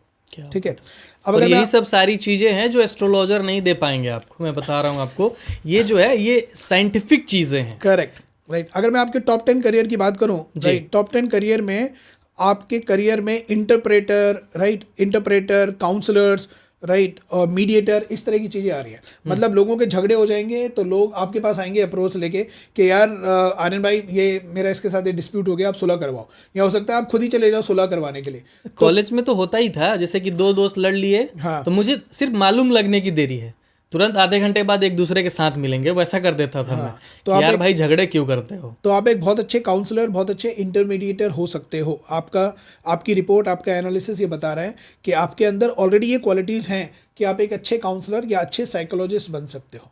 तो ये बात आपके है, टॉप बहुत 10 बढ़िया। करियर में भी दिखा रहा है, ठीक है। थोड़ा सा चीज़ जब रिवाइज होती है तो अच्छा फील होता है कि भाई यार सच में मतलब ऐसा हो सकता है। और एक और चीज़ बताऊं, देखो, क्योंकि आप, मैं बिहार का नाम ले सकता हूँ? जी बिल्कुल। ओके, एक और चीज़ आपको बताता हूँ मैं। देखो, आप बिहार से आते हो जी। तो वहाँ पे बहुत ज़्यादा रिसोर्सेज अवेलेबल नहीं है, अनफॉर्चुनेटली, राइट। लेकिन एक एरिया इसमें ऐसा भी है जो कि 5 नंबर पे दिखा रहा है यहाँ पे टॉप 10 करियर में, और वो है म्यूजिकल इंस्ट्रूमेंट आर्टिस्ट। मुझे नहीं पता कि आपको कोई म्यूजिकल इंस्ट्रूमेंट बजाना आता है या नहीं आता, लेकिन जैसे आपने बोला कि आपको म्यूजिक का शौक है, अगर आज की तारीख में भी आप कोई म्यूजिकल इंस्ट्रूमेंट बजाना सीखो, या बचपन में कभी कोई चाहत रही हो कि मेरे को गिटार बजाना है या कुछ और बजाना है, तो आपका ब्रेन इतना ड्रम पावरफुल है। बजाता था सर, जब हाँ ड्रम जो बजाते हैं ना वो मैं जा के बजाता था, छुप छुप के। जैसे मम्मी बोलती थी जाओ बाजार, तो दोस्त एक ने ड्रम खरीदा था तो जाके बजाता था, तो अच्छा फील होता था। तो बहुत किया मैंने। आपका ब्रेन इस चीज को सपोर्ट करता है कि आप कोई भी म्यूजिकल इंस्ट्रूमेंट बड़ी आसानी से सीख सकते हो आज भी। मैंने सीखा नहीं है, लेकिन चोरी छुपे में मैंने बजाया बहुत है। सोचो, बिना सीखे अगर आप कर रहे हो तो सोचो अगर सीखोगे तो फिर कितना अच्छा कर सकते हो। बिना सीखे कैसे कर रहे हो? मतलब क्योंकि बिना सीखे एक्साइटमेंट थी। हाँ, बिना सीखे इसीलिए कर रहे हो क्योंकि आपके ब्रेन के अंदर वो चीज है। अगर आपने उसको सीखना शुरू कर दिया तो सोचो आप तो उसमें आउटशाइन करना शुरू कर दोगे, राइट। तो ये भी आपकी एक स्ट्रेंथ है कि आप म्यूजिकल इंस्ट्रूमेंट सीख सकते हो आज की तारीख में। और कहीं ना कहीं जो है ये रिपोर्ट मैं घर ले जाकर मम्मी से भी सुनाया कि एक बार देख के बताओ बचपन में ऐसा होता था क्या। तो क्या बोली आपकी हाँ, माता मम्मी जी? बोली कि हाँ ऑलमोस्ट सिमिलर ही है। ओके। तो ये चीज़ें होने के बाद जो है आज हम लोग बैठे कि बहुत सारे ऐसे लोग हैं जिनको ये रिक्वायर्ड भी है। तो जैसा कि आपने मेरा खुद का रिपोर्ट भी देख लिया जब सर से हमने डील किया था कि पहले मेरा निकाल के दिखाइए, तो अब आपके मन में सवाल चल रहा होगा कि ये आइरिस एनालिसिस का बिजनेस कैसे होगा। इस बिजनेस मॉडल को आप समझना चाह रहे होंगे, तो डॉक्टर संजय गौतम सर हैं, ये आपको पूरे तरीके से बताएंगे। सर एक बार थोड़ा सा बताइए क्योंकि एक्साइटमेंट हो रही है लोगों को। ओके राइट, लोगों को एक्साइटमेंट हो रही है। ओके ठीक है, देखो मैं बता तो सकता हूँ, पर मैं ये नहीं चाहता हूँ कि, क्योंकि ये जो पॉडकास्ट है ना, ये पॉडकास्ट हम कर रहे हैं एजुकेशन पर्पज़ के लिए। We want to educate people कि भाई हमारा देश किस तरह के चैलेंज से गुजर रहा है, हमारे स्टूडेंट किस तरह की परेशानियों से गुजर रहे हैं, राइट। तो हम उनकी लाइफ में एक वैल्यू ऐड करना चाहते हैं। तो मैं ये नहीं चाहूँगा कि लोगों को ये लगे कि हम यहाँ पे उन्हें कोई प्रोडक्ट सेल करने की कोशिश कर रहे हैं। तो आप मेरे को बोल रहे हैं तो मैं शेयर कर देता हूँ, पर मेरी ऑडियंस आप लोगों से रिक्वेस्ट है कि we are not here to sell anything. लेकिन हाँ, अगर आप बिजनेस अपॉर्चुनिटी कोई देख रहे हैं तो डेफिनेटली हमारे पास एक ऑप्शन है, और वो आर्यन की रिक्वेस्ट पे मैं आपके साथ शेयर कर देता हूँ। तो आर्यन, सीन ऐसा है कि हम ये बिजनेस अपॉर्चुनिटी हर किसी के साथ शेयर नहीं करते। हम बहुत ही लिमिटेड और सिलेक्टेड लोगों के साथ काम करते हैं। क्यों करते हैं? जितने भी लोग जो बिज़नेस चलाते हैं या बिज़नेस रन कर रहे हैं, वो मेरी इस बात से सहमत होंगे कि एक्चुअली दो अलग अलग तरह के बिज़नेस होते हैं इस दुनिया में। एक बिज़नेस होता है जिसको बोलते हैं रेड ओशन बिज़नेस, एक बिज़नेस होता है जिसको बोलते हैं blue ocean business. Red ocean business क्या होता है? रेड ओशन बिज़नेस वो होते हैं जिसमें दुनिया भर का कॉम्पिटिशन होता है, प्रॉफिट मार्जिन गिरते जा रहे हैं, कॉम्पिटिशन बढ़ता जा रहा है, लोगों के धंधे बंद होते जा रहे हैं, कर्जा बढ़ता जा रहा है, और घर पे दाल रोटी चलाने की भी नौबत आ रही है। ऐसे बिजनेस को बोलते हैं रेड ओशन बिज़नेस। और 99% बिजनेसेस आज की डेट में ऐसे ही हैं जिसमें दुनिया भर का कंपटीशन है, प्रॉफिट मार्जिन गिर रहे हैं, कर्जा बढ़ रहा है, लायबिलिटी बढ़ रही है, और घर चलाना, बिजनेस चलाना बहुत मुश्किल हो रहा है लोगों के लिए। दूसरी तरफ होता है blue ocean business. Blue ocean business क्या होता है? ब्लू ओशन बिजनेस होता है कि जिसमें कोई कंपटीशन नहीं है, कोई मारामारी नहीं है, राइट, और दुनिया भर के कस्टमर्स अवेलेबल हैं, प्रॉफिट मार्जिन बहुत हाई है, डिमांड बहुत हाई है, और ऐसे बिजनेस को ब्लू ओशन बिजनेस बोला जाता है। और ऐसे बिजनेस में लोग अपने प्रोडक्ट और अपनी सर्विसेज की वजह से दूसरों की लाइफ में वैल्यू ऐड तो करते ही करते हैं, लेकिन साथ साथ बहुत अच्छा खासा मुनाफा भी कमाते हैं। तो आइरिस एनालिसिस एक पूरी तरह से ब्लू ओशन बिजनेस है। क्यों? क्योंकि हमारा इस दुनिया में कोई कंपटीशन नहीं है। कंपटीशन नहीं है तो प्रॉफिट मार्जिन अच्छे हैं, प्रॉफिट मार्जिन अच्छे हैं तो डेफिनेटली आप वेल्थ क्रिएट कर सकते हो बिजनेस से। ठीक है, तो मैं आपको बताता हूँ बिजनेस मॉडल क्या है। हमारा जो बिजनेस मॉडल है वो है ब्रांड बिल्डिंग का बिजनेस मॉडल। ठीक है, ब्रांड बिल्डिंग से मेरा क्या मतलब है? ज़्यादातर लोग क्या करते हैं, ज़्यादातर लोग अपने ब्रांड की फ्रेंचाइजी ऑफर करते हैं दूसरों को, लेकिन हम फ्रेंचाइजी ऑफर नहीं करते हैं। फ्रेंचाइजी मॉडल नहीं है हमारा। तो हमारा क्या मॉडल है? हमारा मॉडल है ब्रांड मॉडल। और क्यों फ्रेंचाइजी हम ऑफर नहीं करते? क्योंकि फ्रेंचाइजी मॉडल में क्या होता है कि मान लीजिए आपने किसी की फ्रेंचाइजी ली, और उस फ्रेंचाइजी के लिए आपने 20-25 लाख 50 लाख रुपए दे दिए, तो आपने 50 लाख रुपए देके फ्रेंचाइजी ले ली, तो पैसा लगा आपका, लेकिन बोर्ड जो लगेगा वो लगेगा ब्रांड का, है ना, प्रमोशन होगा उस ब्रांड का। तो फ्रेंचाइजी में हमेशा ये होता है कि पैसा किसी और का लगता है और ब्रांड, हाँ, नाम किसी और का, ब्रांड किसी और का प्रमोट होता है। तो कहीं ना कहीं ये बात थोड़ा लोगों को दिल में चुभती है। तो हमारे केस में ऐसा नहीं है, हमारे केस में पैसा भी आपका, ब्रांड भी आपका। अच्छा। तो हम ये पूरा का पूरा सिस्टम, पूरी टेक्नोलॉजी एकदम वाइट लेबल करके देते हैं आपके ब्रांड पे। ठीक है। यानी कि जितनी भी नंबर ऑफ रिपोर्ट्स आप जनरेट करेंगे वो सभी की सभी रिपोर्ट्स आपके अपने ब्रांड पे आएंगी। ठीक है। उन रिपोर्ट्स के ऊपर आपकी कंपनी का नाम, address, phone number, mail ID, logo सब कुछ होगा। So branding will be completely yours, right. तो हमारा जो बिजनेस मॉडल है वो है ब्रांड बिल्डिंग का। अब सवाल आता है, as a brand owner of iris analysis, आप इस बिजनेस को कैसे ग्रो करेंगे, आप इस बिजनेस को कैसे एक्सपेंड करेंगे, अर्निंग पोटेंशियल क्या है, रेवेन्यू स्ट्रीम क्या है, ये सब। तो मैं आपको बता दूं कि कोई भी ब्रांड ओनर जो आइरिस एनालिसिस के बिजनेस से जुड़ा हुआ है या जुड़ेगा, वो 3 अलग अलग तरीकों से अपने बिजनेस को ग्रो करता है। नंबर 1, वो डायरेक्ट रिपोर्ट सेल कर सकते हैं कस्टमर को। ठीक है। इसको बोलते हैं direct selling of the report. आप किसी स्कूल में जा सकते हो, कॉलेज में जा सकते हो, कोचिंग सेंटर में जा सकते हो, आपके गली मोहल्ले में, सोसाइटी में बहुत सारे बच्चे हैं, आप उनका एनालिसिस कर सकते हो। So the first source of revenue comes from direct selling of the report. ठीक है। सेकंड है फ्रेंचाइजी डिस्ट्रीब्यूशन। क्योंकि आप अपना खुद का ब्रांड चला रहे हो, तो आप अपने ब्रांड की फ्रेंचाइजी पूरी दुनिया में डिस्ट्रीब्यूट कर सकते हो। बहुत बढ़िया। आपके पास कोई भी ज्योग्राफिकल लिमिटेशन नहीं है, कोई भी नंबर ऑफ फ्रेंचाइजी की लिमिट नहीं है।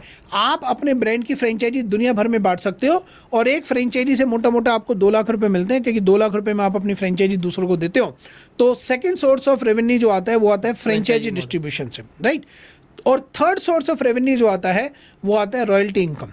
क्योंकि आपके फ्रेंचाइजीज आपके ब्रांड को यूज कर रहे हैं, तो ऑब्वियसली उन्हें आपको एक रॉयल्टी भी देनी पड़ेगी। तो फ्रेंचाइजी के द्वारा जनरेट की गई हर एक रिपोर्ट के ऊपर आपको एक रॉयल्टी मिलती है, जो कि है करीब 1000 रुपीज पर रिपोर्ट। अच्छा। तो जो भी ब्रांड ओनर हैं वो 3 अलग अलग तरीकों से अपने बिजनेस को बिल्ड करते हैं, अपने बिजनेस को ग्रो कराते हैं। Number 1, direct selling of the report. Number 2, appointing franchisees of their brand. And number 3, receiving royalty income from the franchisee. तो ये 3 सोर्स हैं अपने बिजनेस को ग्रो कराने के लिए। तो अभी आप जो है समझ रहे थे आइरिस एनालिसिस के बिजनेस मॉडल को। अब आपके मन में सवाल चल रहा होगा कि इस बिजनेस को कौन कौन कर सकता है, इस बिजनेस का जो है वो पोटेंशियल क्या है, और कौन कौन ऐसे लोग कर रहे हैं, उनका कुछ फीडबैक भी है क्या। तो सर थोड़ा सा साझा कीजिए इसके बारे में। ठीक है, तो सबसे पहले बात करते हैं कि इस बिजनेस को कौन कौन कर सकता है। जी। तो पहली बात तो इस बिजनेस को कोई भी कर सकता है, इसमें कोई दो राय नहीं है। अगर आपकी उम्र 25 साल से ऊपर है, आपने ग्रेजुएशन कर रखी है और आपको बेसिक इंग्लिश पढ़नी लिखनी बोलनी आती है, तो आप इस बिजनेस को कर सकते हो, इसमें कोई सेकंड थॉट नहीं है, राइट। अब आप एक हाउसवाइफ हो सकते हैं, आप एक बिजनेसमैन हो सकते हैं, आप एक एंटरप्रेन्योर हो सकते हो, आप कोई करियर कोच हो सकते हो, काउंसलर हो सकते हो, साइकोलॉजिस्ट हो सकते हो, किसी भी बैकग्राउंड से हो सकते हो, कोई ऐसा स्पेसिफिक बैकग्राउंड नहीं है। अगर आपको टेक्नोलॉजी बिल्कुल भी नहीं आती है तो भी कोई दिक्कत नहीं है, क्योंकि इसमें आपको कुछ करना ही नहीं है, सारा काम तो ऑटोमेटिकली टेक करता है, तो आपका टेक्निकली क्वालिफाइड होना जरूरी नहीं, राइट। तो कोई भी इस बिजनेस को कर सकता है, इसमें कोई सेकंड थॉट नहीं है। अब बात करते हैं इसके पोटेंशियल की। पोटेंशियल अनलिमिटेड है आर्यन। अच्छा। क्यों अनलिमिटेड है? क्योंकि एक तो ये एजुकेशन इंडस्ट्री से जुड़ा हुआ बिजनेस है, कभी खत्म ही नहीं होगा। कभी खत्म नहीं होगा। बच्चों से जुड़ा हुआ बिजनेस है जो कभी खत्म नहीं होगा। बच्चे तो हर मिनट हर सेकंड हमारे देश में पैदा होते हैं, मतलब बच्चे हमारे देश में नहीं होंगे तो कहाँ होंगे यार। सबसे ज्यादा पॉपुलेटेड कंट्री आज की डेट में हमारा देश ही है पूरी दुनिया में।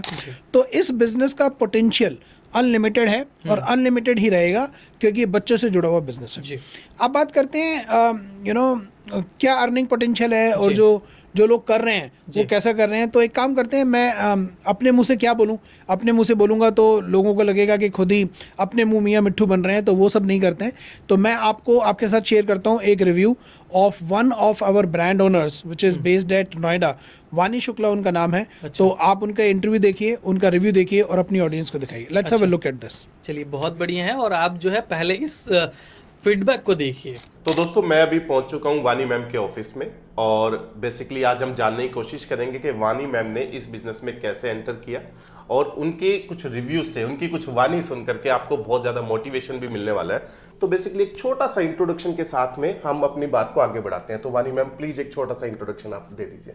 पहले तो हरे कृष्णा एवरीबॉडी, जी। थैंक यू सो मच आपने पॉडकास्ट के लिए मुझे बुलाया। जी मैम। आप हमारे ऑफिस आए, जी। तो वेलकम टू माय ऑफिस।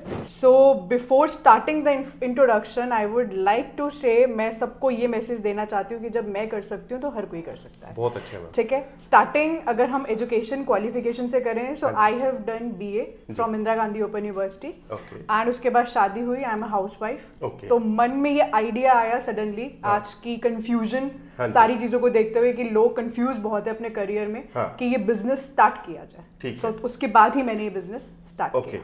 तो मैम आपने ये कब बेसिकली इस बिजनेस में एंटर किया आपने? सर कितना इट्स समय पहले? अबाउट अ ईयर, मुझे एक साल एक भर साल हो होने गया। को है, मैं ठीक। इस बिजनेस से जुड़ी हुई हूँ। ठीक है, और आपको पता कैसे चला मैम इस बिजनेस के बारे में? मुझे इस बिजनेस के बारे में पता चला फ्रॉम संजय गौतम सर। हाँ, तो उनका कोई उनसे- पॉडकास्ट, उनकी कोई वीडियो जरूर आपने देखी होगी। यस, उन्हीं के थ्रू मुझे पता चला ये सारी चीजें, कि ऐसा भी बिजनेस होता है कि आंखों को देख के सब कुछ पता चल जाता हाँ। है। सो आई वाज मेस्मराइज्ड हाँ। एंड मैंने हस्बैंड से डिस्कस किया इन हाँ। चीजों के बारे में। जी। फिर हम उनके ऑफिस गए और फिर बातचीत शुरू हुई। हाँ। पहले हमारा खुद का आइरिस एनालिसिस हुआ, Okay. वी गॉट शॉक कि हाँ। रिपोर्ट की एक्यूरेसी इट्स 95 to 100%। जी। एंड देन हमने ये डिसीजन लिया हाँ। कि हम इस बिजनेस को करेंगे, और ठीक it's a noble cause also to जी। Help people. तो अभी मैम आप एक हैप्पी कस्टमर है? बहुत ज्यादा हैप्पी कस्टमर। अभी एक सवाल मैं ऐसा पूछने वाला हूँ जिसको सुन के, जिसका जवाब सुन करके आपके चेहरे पे जरूर एक स्माइल आ जाएगी।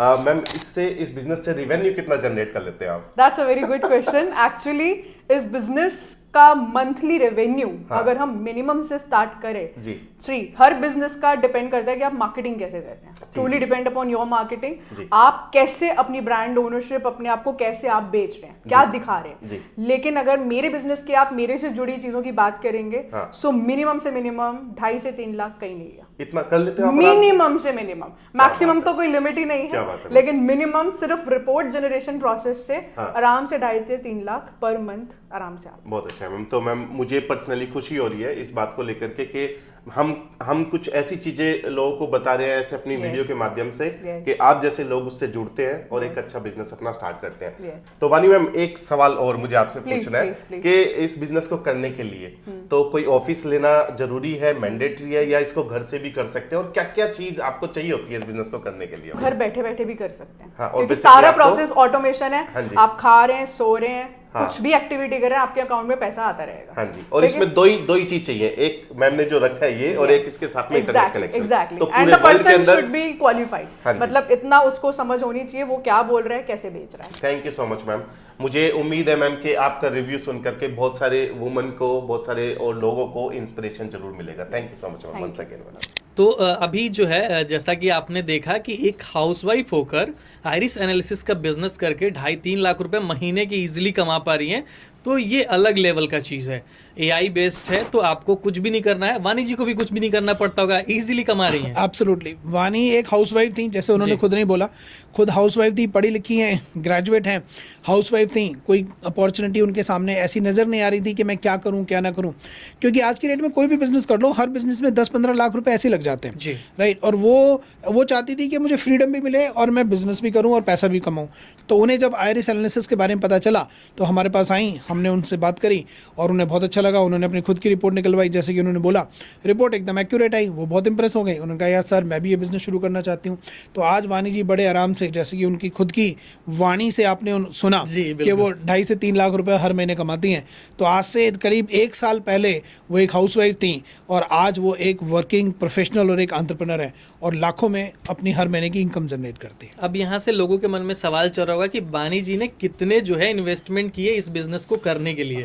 वानी जी ने तो बहुत ज़्यादा किया है। हाँ। क्योंकि इस सिस्टम की, इस सॉफ्टवेयर की, इस पूरे बिजनेस की जो कॉस्ट है जी। वो मैं आपको बताता हूँ, 3 अलग अलग तरह की कॉस्ट है। ठीक है। राइट। और वो 3 अलग अलग तरह की कॉस्ट क्या है, इसमें बेसिक सॉफ्टवेयर की कॉस्ट है जो कि है 5,55,555 रुपये। जी। उसके ऊपर 18% GST जो कि पूरा 1 लाख रुपए होता जी। है। और उसके ऊपर एक एग्जामिनेशन फीस होती है। अच्छा। एक्चुअली मैंने बीच में बताया नहीं, पर अब मैं बता देता हूँ कि हम लोग एक इंस्टीट्यूशन के साथ एफिलिएटेड हैं। अच्छा। और वो इंस्टीट्यूट US बेस्ड इंस्टीट्यूट है। उसका नाम है American research institute of dermis and genetic evaluation. ये इंस्टीट्यूट USA में रजिस्टर्ड एक गवर्नमेंट ऑफ US के साथ लीगल एंटिटी है ये। और इसमें कोई भी व्यक्ति जो इस बिजनेस में आता है तो उसे एक स्ट्रॉन्ग ट्रेनिंग लेनी होती है, और ट्रेनिंग लेने के बाद उसे इस इंस्टीट्यूट की वेबसाइट पे जाके अपने आप को रजिस्टर करना होता है, और रजिस्ट्रेशन के बाद उसे एक एग्जाम देना होता है इसी इंस्टीट्यूट की वेबसाइट पे। अच्छा। और एग्जाम के बाद उसका एक सर्टिफिकेट आता है और फिर वो बन जाता है USA certified iris analyst and counsellor. और आर्यन, उस एग्जामिनेशन और सर्टिफिकेशन की जो फीस है वो फीस ही है $2222। और ये इन्फॉर्मेशन आप यहाँ इस इंस्टीट्यूट की वेबसाइट पे भी देख सकते हैं, $2222 एग्जामिनेशन फीस। तो वापस आते हैं हम इन्वेस्टमेंट के पार्ट पे। तो हम बता रहे थे कि 5,55,555 रुपये सेटअप फीस है, प्लस 1 लाख रुपए जीएसटी है, और $2222 जो कि आज की रेट में रफली 2 लाख रुपए बनते हैं, क्योंकि डॉलर अभी 92 को पार कर गया है। तो कुल मिला के लगभग 8.5 लाख रुपए का इसका सेटअप फीस है। तो 8.5 लाख रुपए के सेटअप फीस से कोई भी व्यक्ति अपना आयरिस एनालिसिस का बिजनेस अपने खुद के ब्रांड पे खड़ा कर सकता है। तो दोस्तों, जैसा आपने सुना, आयरिस एनालिसिस का बिजनेस जो है वो 8.5 लाख रुपए के आसपास जो है पूरा सेटअप कॉस्ट करता है। लेकिन मैं आपको बताऊं तो अभी के टाइम में जो लोग बेरोजगार होंगे या फिर जिनको बिजनेस करना होगा, उनके मन में क्या सवाल चल रहा होगा कि भाई साहब जो है थोड़ा बहुत तो ज़्यादा हो रहा है, अगर मेरे लिए आपके चैनल के माध्यम से कुछ कम करवा लेते, ऐसा मुझसे कहते हैं लोग। तो सर बैठे हैं, मैं सर से ही रिक्वेस्ट करता हूं कि सर, जो ऑडियंस देख रही है अभी, हो सकता है बहुत सफिशिएंट पैसा भी होगा, वो आराम से ज्वाइन करके बिजनेस कर सकते हैं। लेकिन अभी देखेंगे तो बिहार, झारखंड, यूपी, दिल्ली, मतलब कुछ ऐसे हैं जहाँ पे टैलेंटेड लोग हैं, मनी प्रॉब्लम है, कुछ ऐसा लेके आइए कि सब लोग कर ले अच्छे से बिजनेस को। ओके, सी देखो, आपने ऐसे ऐसे राज्यों के नाम जो अभी गिनवाए, बिहार, झारखंड, मध्य प्रदेश, उत्तर प्रदेश, जहाँ पे डेफिनेटली मैं भी इस बात को मानता हूँ कि बहुत टैलेंटेड लोग हैं, राइट, लेकिन पैसे की थोड़ी बहुत कमी है उनके पास, तो जिसकी वजह से उनके हाथ में अपॉर्चुनिटी आते आते निकल जाती है। ठीक है, तो एक काम करते हैं, आज ये वीडियो 1 मई को रिलीज़ हो रहा है, और इत्तेफाक की बात है कि आज लेबर्स डे भी है जी, राइट। और दूसरा इत्तेफाक ये है कि इस मंथ के एंड में जो 30 तारीख आएगी, 30 मई जी, 30 मई को हमारी कंपनी की 2nd एनिवर्सरी है। अच्छा, राइट, हाँ। तो आप ये देख सकते हैं कंपनी का registration certificate, Brainoglyphics global private limited, ये हमारी कंपनी का नाम है। और इस सर्टिफिकेट के ऊपर आप डेट ऑफ रजिस्ट्रेशन देख सकते हैं। डेट ऑफ रजिस्ट्रेशन है 30 मई 2024। तो 30 मई 2024 को हमने कंपनी रजिस्टर करी थी, और अभी जो आज से 30 दिन बाद 30 मई 2026 आएगी, तो एक कंपनी की 2nd एनिवर्सरी रहेगी। अब चलो, क्योंकि आपने जिक्र छेड़ा है, तो कुछ ऐसा करते हैं कि आर्यन, आपके लिए और जिस जन्मभूमि से आप आते हैं वहाँ के लोगों के लिए, मैं इस बिज़नेस को, इस अपॉर्चुनिटी को इतना लुक्रेटिव बना देता हूँ जिस पे आप खुद भी यकीन नहीं कर पाओगे। बिल्कुल, ऑडियंस का जो है ना हार्ट बीट बढ़ा दी है आप। ठीक है, तो मैंने क्या बोला था, 8.5 लाख रुपए जी। तो कोई भी व्यक्ति, कैमरे में देख के मैं ये बात बोलना चाहता हूँ कि कोई भी व्यक्ति आर्यन के इस वीडियो को, इस पॉडकास्ट को देखकर अगर हमें अप्रोच करता है और वो आपका नाम लेता है कि मैंने आर्यन की वीडियो देखी थी सर पॉडकास्ट में, ठीक है, और आपके नाम से वो हमें अप्रोच करता है, और 1 मई से लेकर 30 मई के बीच में अगर वो अपना बिजनेस शुरू करता है जी, तो आने वाले शुरू के 10 लोगों के लिए, सिर्फ 10, अच्छा है ना, आने वाले शुरू के 10 लोगों के लिए पूरा का पूरा जो सॉफ्टवेयर है, जो कि 5,55,555 रुपए का है जी, वो पूरी तरह से 100% फ्री। स्पीचलेस। ठीक है, पूरी तरह से 100% फ्री। अब अगर वो सॉफ्टवेयर की कॉस्ट फ्री हो गई, तो उसके ऊपर जो 1 लाख रुपए जीएसटी लगता है वो भी 0 हो गया। बिल्कुल, राइट। तो आने वाले शुरू के 10 कस्टमर 1 मई से 30 मई के बीच में जो हमें अप्रोच करेंगे, तो हम उन्हें अपनी एनिवर्सरी ऑफर देते हैं। सॉफ्टवेयर उनके लिए पूरी तरह से फ्री, जीएसटी बिल्कुल 0, वो हमें दे दें सिर्फ एक एग्जामिनेशन फीस, और वो भी इसलिए क्योंकि वो फीस उस इंस्टीट्यूट को जाती है। $2,222, $2,222, जो मेरे ख्याल से आज की डेट में करीब 2,05,000 रुपये के आसपास होगा, प्लस उसके ऊपर 18% जीएसटी, तो कुल मिला के करीब 2,42,000 रुपये के आसपास ये कॉस्ट आएगी, डिपेंडिंग अपॉन डॉलर कॉस्ट। ठीक है, तो 2,22,000 रुपये में कोई भी व्यक्ति 8.5 लाख वाला बिजनेस को कर सकता है। हर किसी को नहीं, हाँ मैं फिर से बोल दूँ तो 2,42,000 रुपये में कोई भी व्यक्ति अपना आयरिस एनालिसिस का बिजनेस शुरू कर सकता है, परंतु आने वाले शुरू के सिर्फ 10 लोग बस। क्यों? क्योंकि भाई मुझे भी घर परिवार चलाना है, मेरे भी बीवी बच्चे हैं, राइट। अगर मैं ऐसे सबको फ्री की रेवड़ी बांटने लगा तो लोगों का तो बिजनेस स्टैब्लिश हो जाएगा, मेरा बिजनेस ठप हो जाएगा भाई। तो मुझे भी तो धंधा चलाना है। अब मुझे लोग कहेंगे कि भाई साहब फ़ोन तो मैंने मिलाया ही था, लेकिन सर कह रहे हैं 10 हो गए। हाँ, नहीं ऐसा नहीं है। तो इसलिए 30 मई का इंतजार ना करें। जैसे वीडियो देख रही है फटाफट बात कर ले टीम से, रजिस्ट्रेशन कराएं और काम शुरू करें, भगवान का नाम ले और काम शुरू करें। बिल्कुल सही बात है। तो सर इस पॉडकास्ट की लास्ट में जाते जाते मन में कंफ्यूजन ना रहे तो ये सवाल जान लें कि जो बिजनेस स्टार्ट करेगा उनका क्या क्या आप सपोर्ट करेंगे। हाँ, ये बहुत इंपॉर्टेंट क्वेश्चन है। तो मैं आपको बताना चाहूँगा कि हमारे पास एक पूरी डेडिकेटेड टीम है जी। और वो टीम आपको हर तरह से सपोर्ट करती है। आपको ट्रेनिंग कराई जाएगी, हैंड होल्डिंग कराई जाएगी, आपका सर्टिफिकेशन होगा, एग्जाम होगा। उसके अलावा आपको अलग अलग तरह से लीड्स हम प्रोवाइड करेंगे रिपोर्ट्स के लिए, आपको फ्रेंचाइजी बनाने के लिए लीड्स हम प्रोवाइड करेंगे। अगर हमारे पास कोई भी लीड आपके स्टेट से आते हैं, मान लीजिए फॉर एग्जांपल कोई बिहार से, कोई राजस्थान से, मध्य प्रदेश से, तो हमारे पास हर महीने हजारों लीड्स आती हैं। और अगर कोई लीड्स रिपोर्ट की आती है तो वो आपके स्टेट की लीड आपको दे दी जाएगी। फ्रेंचाइजी के लिए कोई लीड आती है, क्योंकि हम तो फ्रेंचाइजी बनाते नहीं है, तो हमारे लिए वो लीड्स बेकार है, तो वो लीड्स आपको दे दी जाएगी आपके स्टेट में। तो जिससे आपको फ्रेंचाइजी बनाने में मदद मिलेगी, रिपोर्ट सेल करने में मदद मिलेगी। आपको कोई डिजिटल मीडिया सपोर्ट कर चाहिए वो आपको मिलेगा। आपको कोई इंस्टाग्राम रील बनवानी है, कोई यूट्यूब शॉर्ट्स बनवाना है, कोई पॉडकास्ट में आपको जाना है, डिजिटल मार्केटिंग करनी है, ये सारा का सारा सपोर्ट हम आपको प्रोवाइड करते हैं, कंप्लीट। प्लस उसके अलावा हमारे यहाँ पे एक CDM की टीम होती है, CDM चैनल डेवलपमेंट मैनेजर। उस CDM की टीम का एक ही काम है आपका बिजनेस खड़ा करवाना। वो रोज आपको फोन करेंगे, रोज आपसे बात करेंगे कि सर चलो कुछ काम करते हैं, चलो सर कुछ बिजनेस करते हैं, चलो सर कोई सेमिनार करते हैं, कोई वेबिनार करते हैं, किसी स्कूल में जाते हैं, कोई प्रेजेंटेशन करते हैं। उनका काम ही है आपके काम को करवाना। तो हम आपको एक डेडिकेटेड CDM देंगे जो रात दिन आपके पीछे पड़ के आपके बिजनेस को ग्रो करने में आपकी मदद करेगा, राइट। तो देखो, आप अगर काम करने के लिए तैयार हैं तो हम आपको टेक्नोलॉजी देने के लिए तैयार हैं, सिस्टम देने के लिए तैयार हैं, मैन पावर देने के लिए तैयार हैं, सपोर्ट देने के लिए तैयार हैं, लीड देने के लिए तैयार हैं, डिजिटल मार्केटिंग करवाने में आपकी मदद करने के लिए तैयार हैं। आप एक कदम बढ़ाओ, 4 कदम हम आपकी तरफ बढ़ाएंगे। और कहीं ना कहीं जो है ये बिजनेस अभी के टाइम में या कभी के भी टाइम में एजुकेशन से जुड़ा हुआ है, कभी बंद नहीं होने वाला है। एक छोटा सा एग्जांपल में अगर ले लूँ तो कोई एक मेंटोर है जिनका इंस्टीट्यूशन है, स्कूल्स हैं, अगर वो इस सॉफ्टवेयर के साथ बिजनेस करते हैं तो वो तो जितने एडमिशन होते हैं बच्चे उनको बता के मतलब बताएंगे तो पेरेंट्स को मालूम भी चलेगा और अच्छे से कर भी पाएंगे। मैं आपको बता दूं, कई ऐसे स्कूल हैं जिन्होंने हमारी टेक्नोलॉजी ले रखी है। अच्छा। और वो अपने बच्चों के एडमिशन से पहले उन बच्चों का आइरिस एनालिसिस करते हैं और वो रिपोर्ट अपने पास रखते हैं, पेरेंट्स को नहीं देते, वो रिपोर्ट्स अपने पास रखते हैं।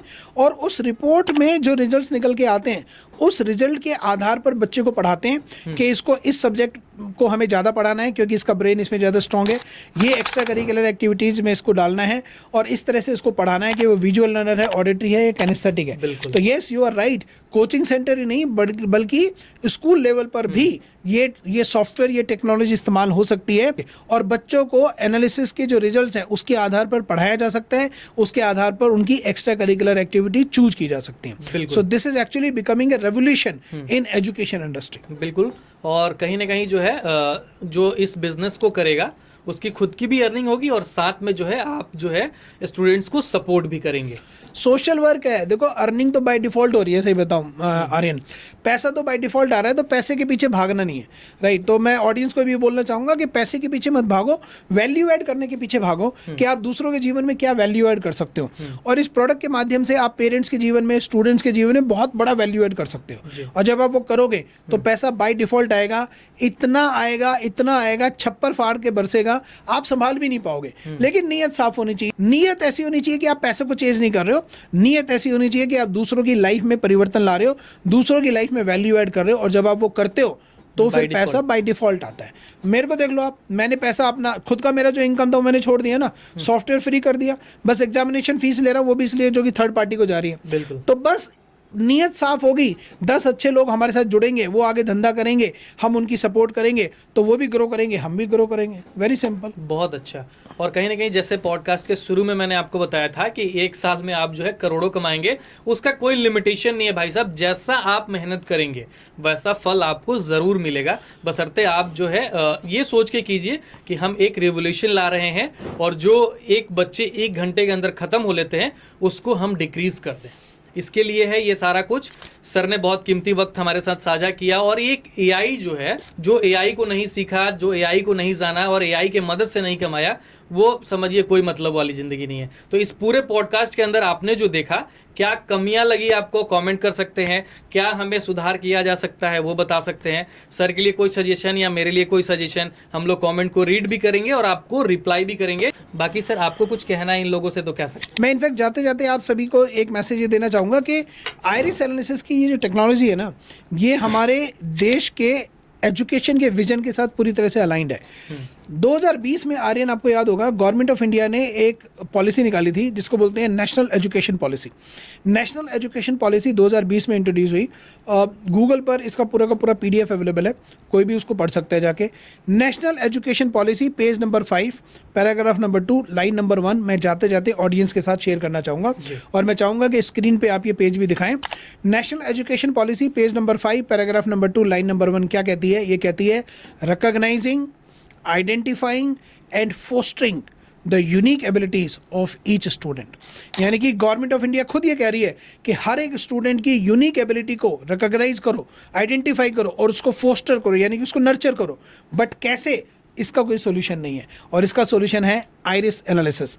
तो जब आप आइरिस एनालिसिस के बिजनेस से जुड़ते हैं तो ना सिर्फ आप एक बिजनेस कर रहे हैं, बल्कि आप गवर्नमेंट ऑफ इंडिया के नेशनल एजुकेशन पॉलिसी के मिशन से जुड़ रहे हैं और उस नेशनल एजुकेशन पॉलिसी को सक्सेसफुल बनाने में आप गवर्नमेंट की मदद कर रहे हैं। तो चलिए, लगता है मुझे कि ये पॉडकास्ट जो है बहुत इन्फॉर्मेटिव रहा होगा आपके लिए। कोई भी क्वेरी रहेगा कमेंट बॉक्स में डाल दीजिए। बाकी सर का नंबर है, आप लोग जो है सर के टीम से बातचीत कर सकते हैं। हर क्वेरी का जो है रिस्पॉन्स किया जाएगा। बाकी सर, हमारे साथ जुड़ने के लिए बहुत बहुत शुक्रिया आपका, टाइम निकालने के लिए। और मुझे उम्मीद है कि इस पॉडकास्ट से बहुत सारे लोगों को कुछ ना कुछ बेनिफिट तो ज़रूर होगा। Thank you very much Aryan. Video को देखने के लिए बहुत बहुत धन्यवाद आपका और इस पॉडकास्ट को सभी लोगों को जरूर शेयर कीजिए, क्योंकि ये एक बिजनेस मॉडल ऐसा है कि शुरू के 10 लोगों के लिए जो है समझिए वो लकी ड्रॉ है। तो इसको जरूर शेयर कीजिए। देखने के लिए बहुत बहुत धन्यवाद आपका।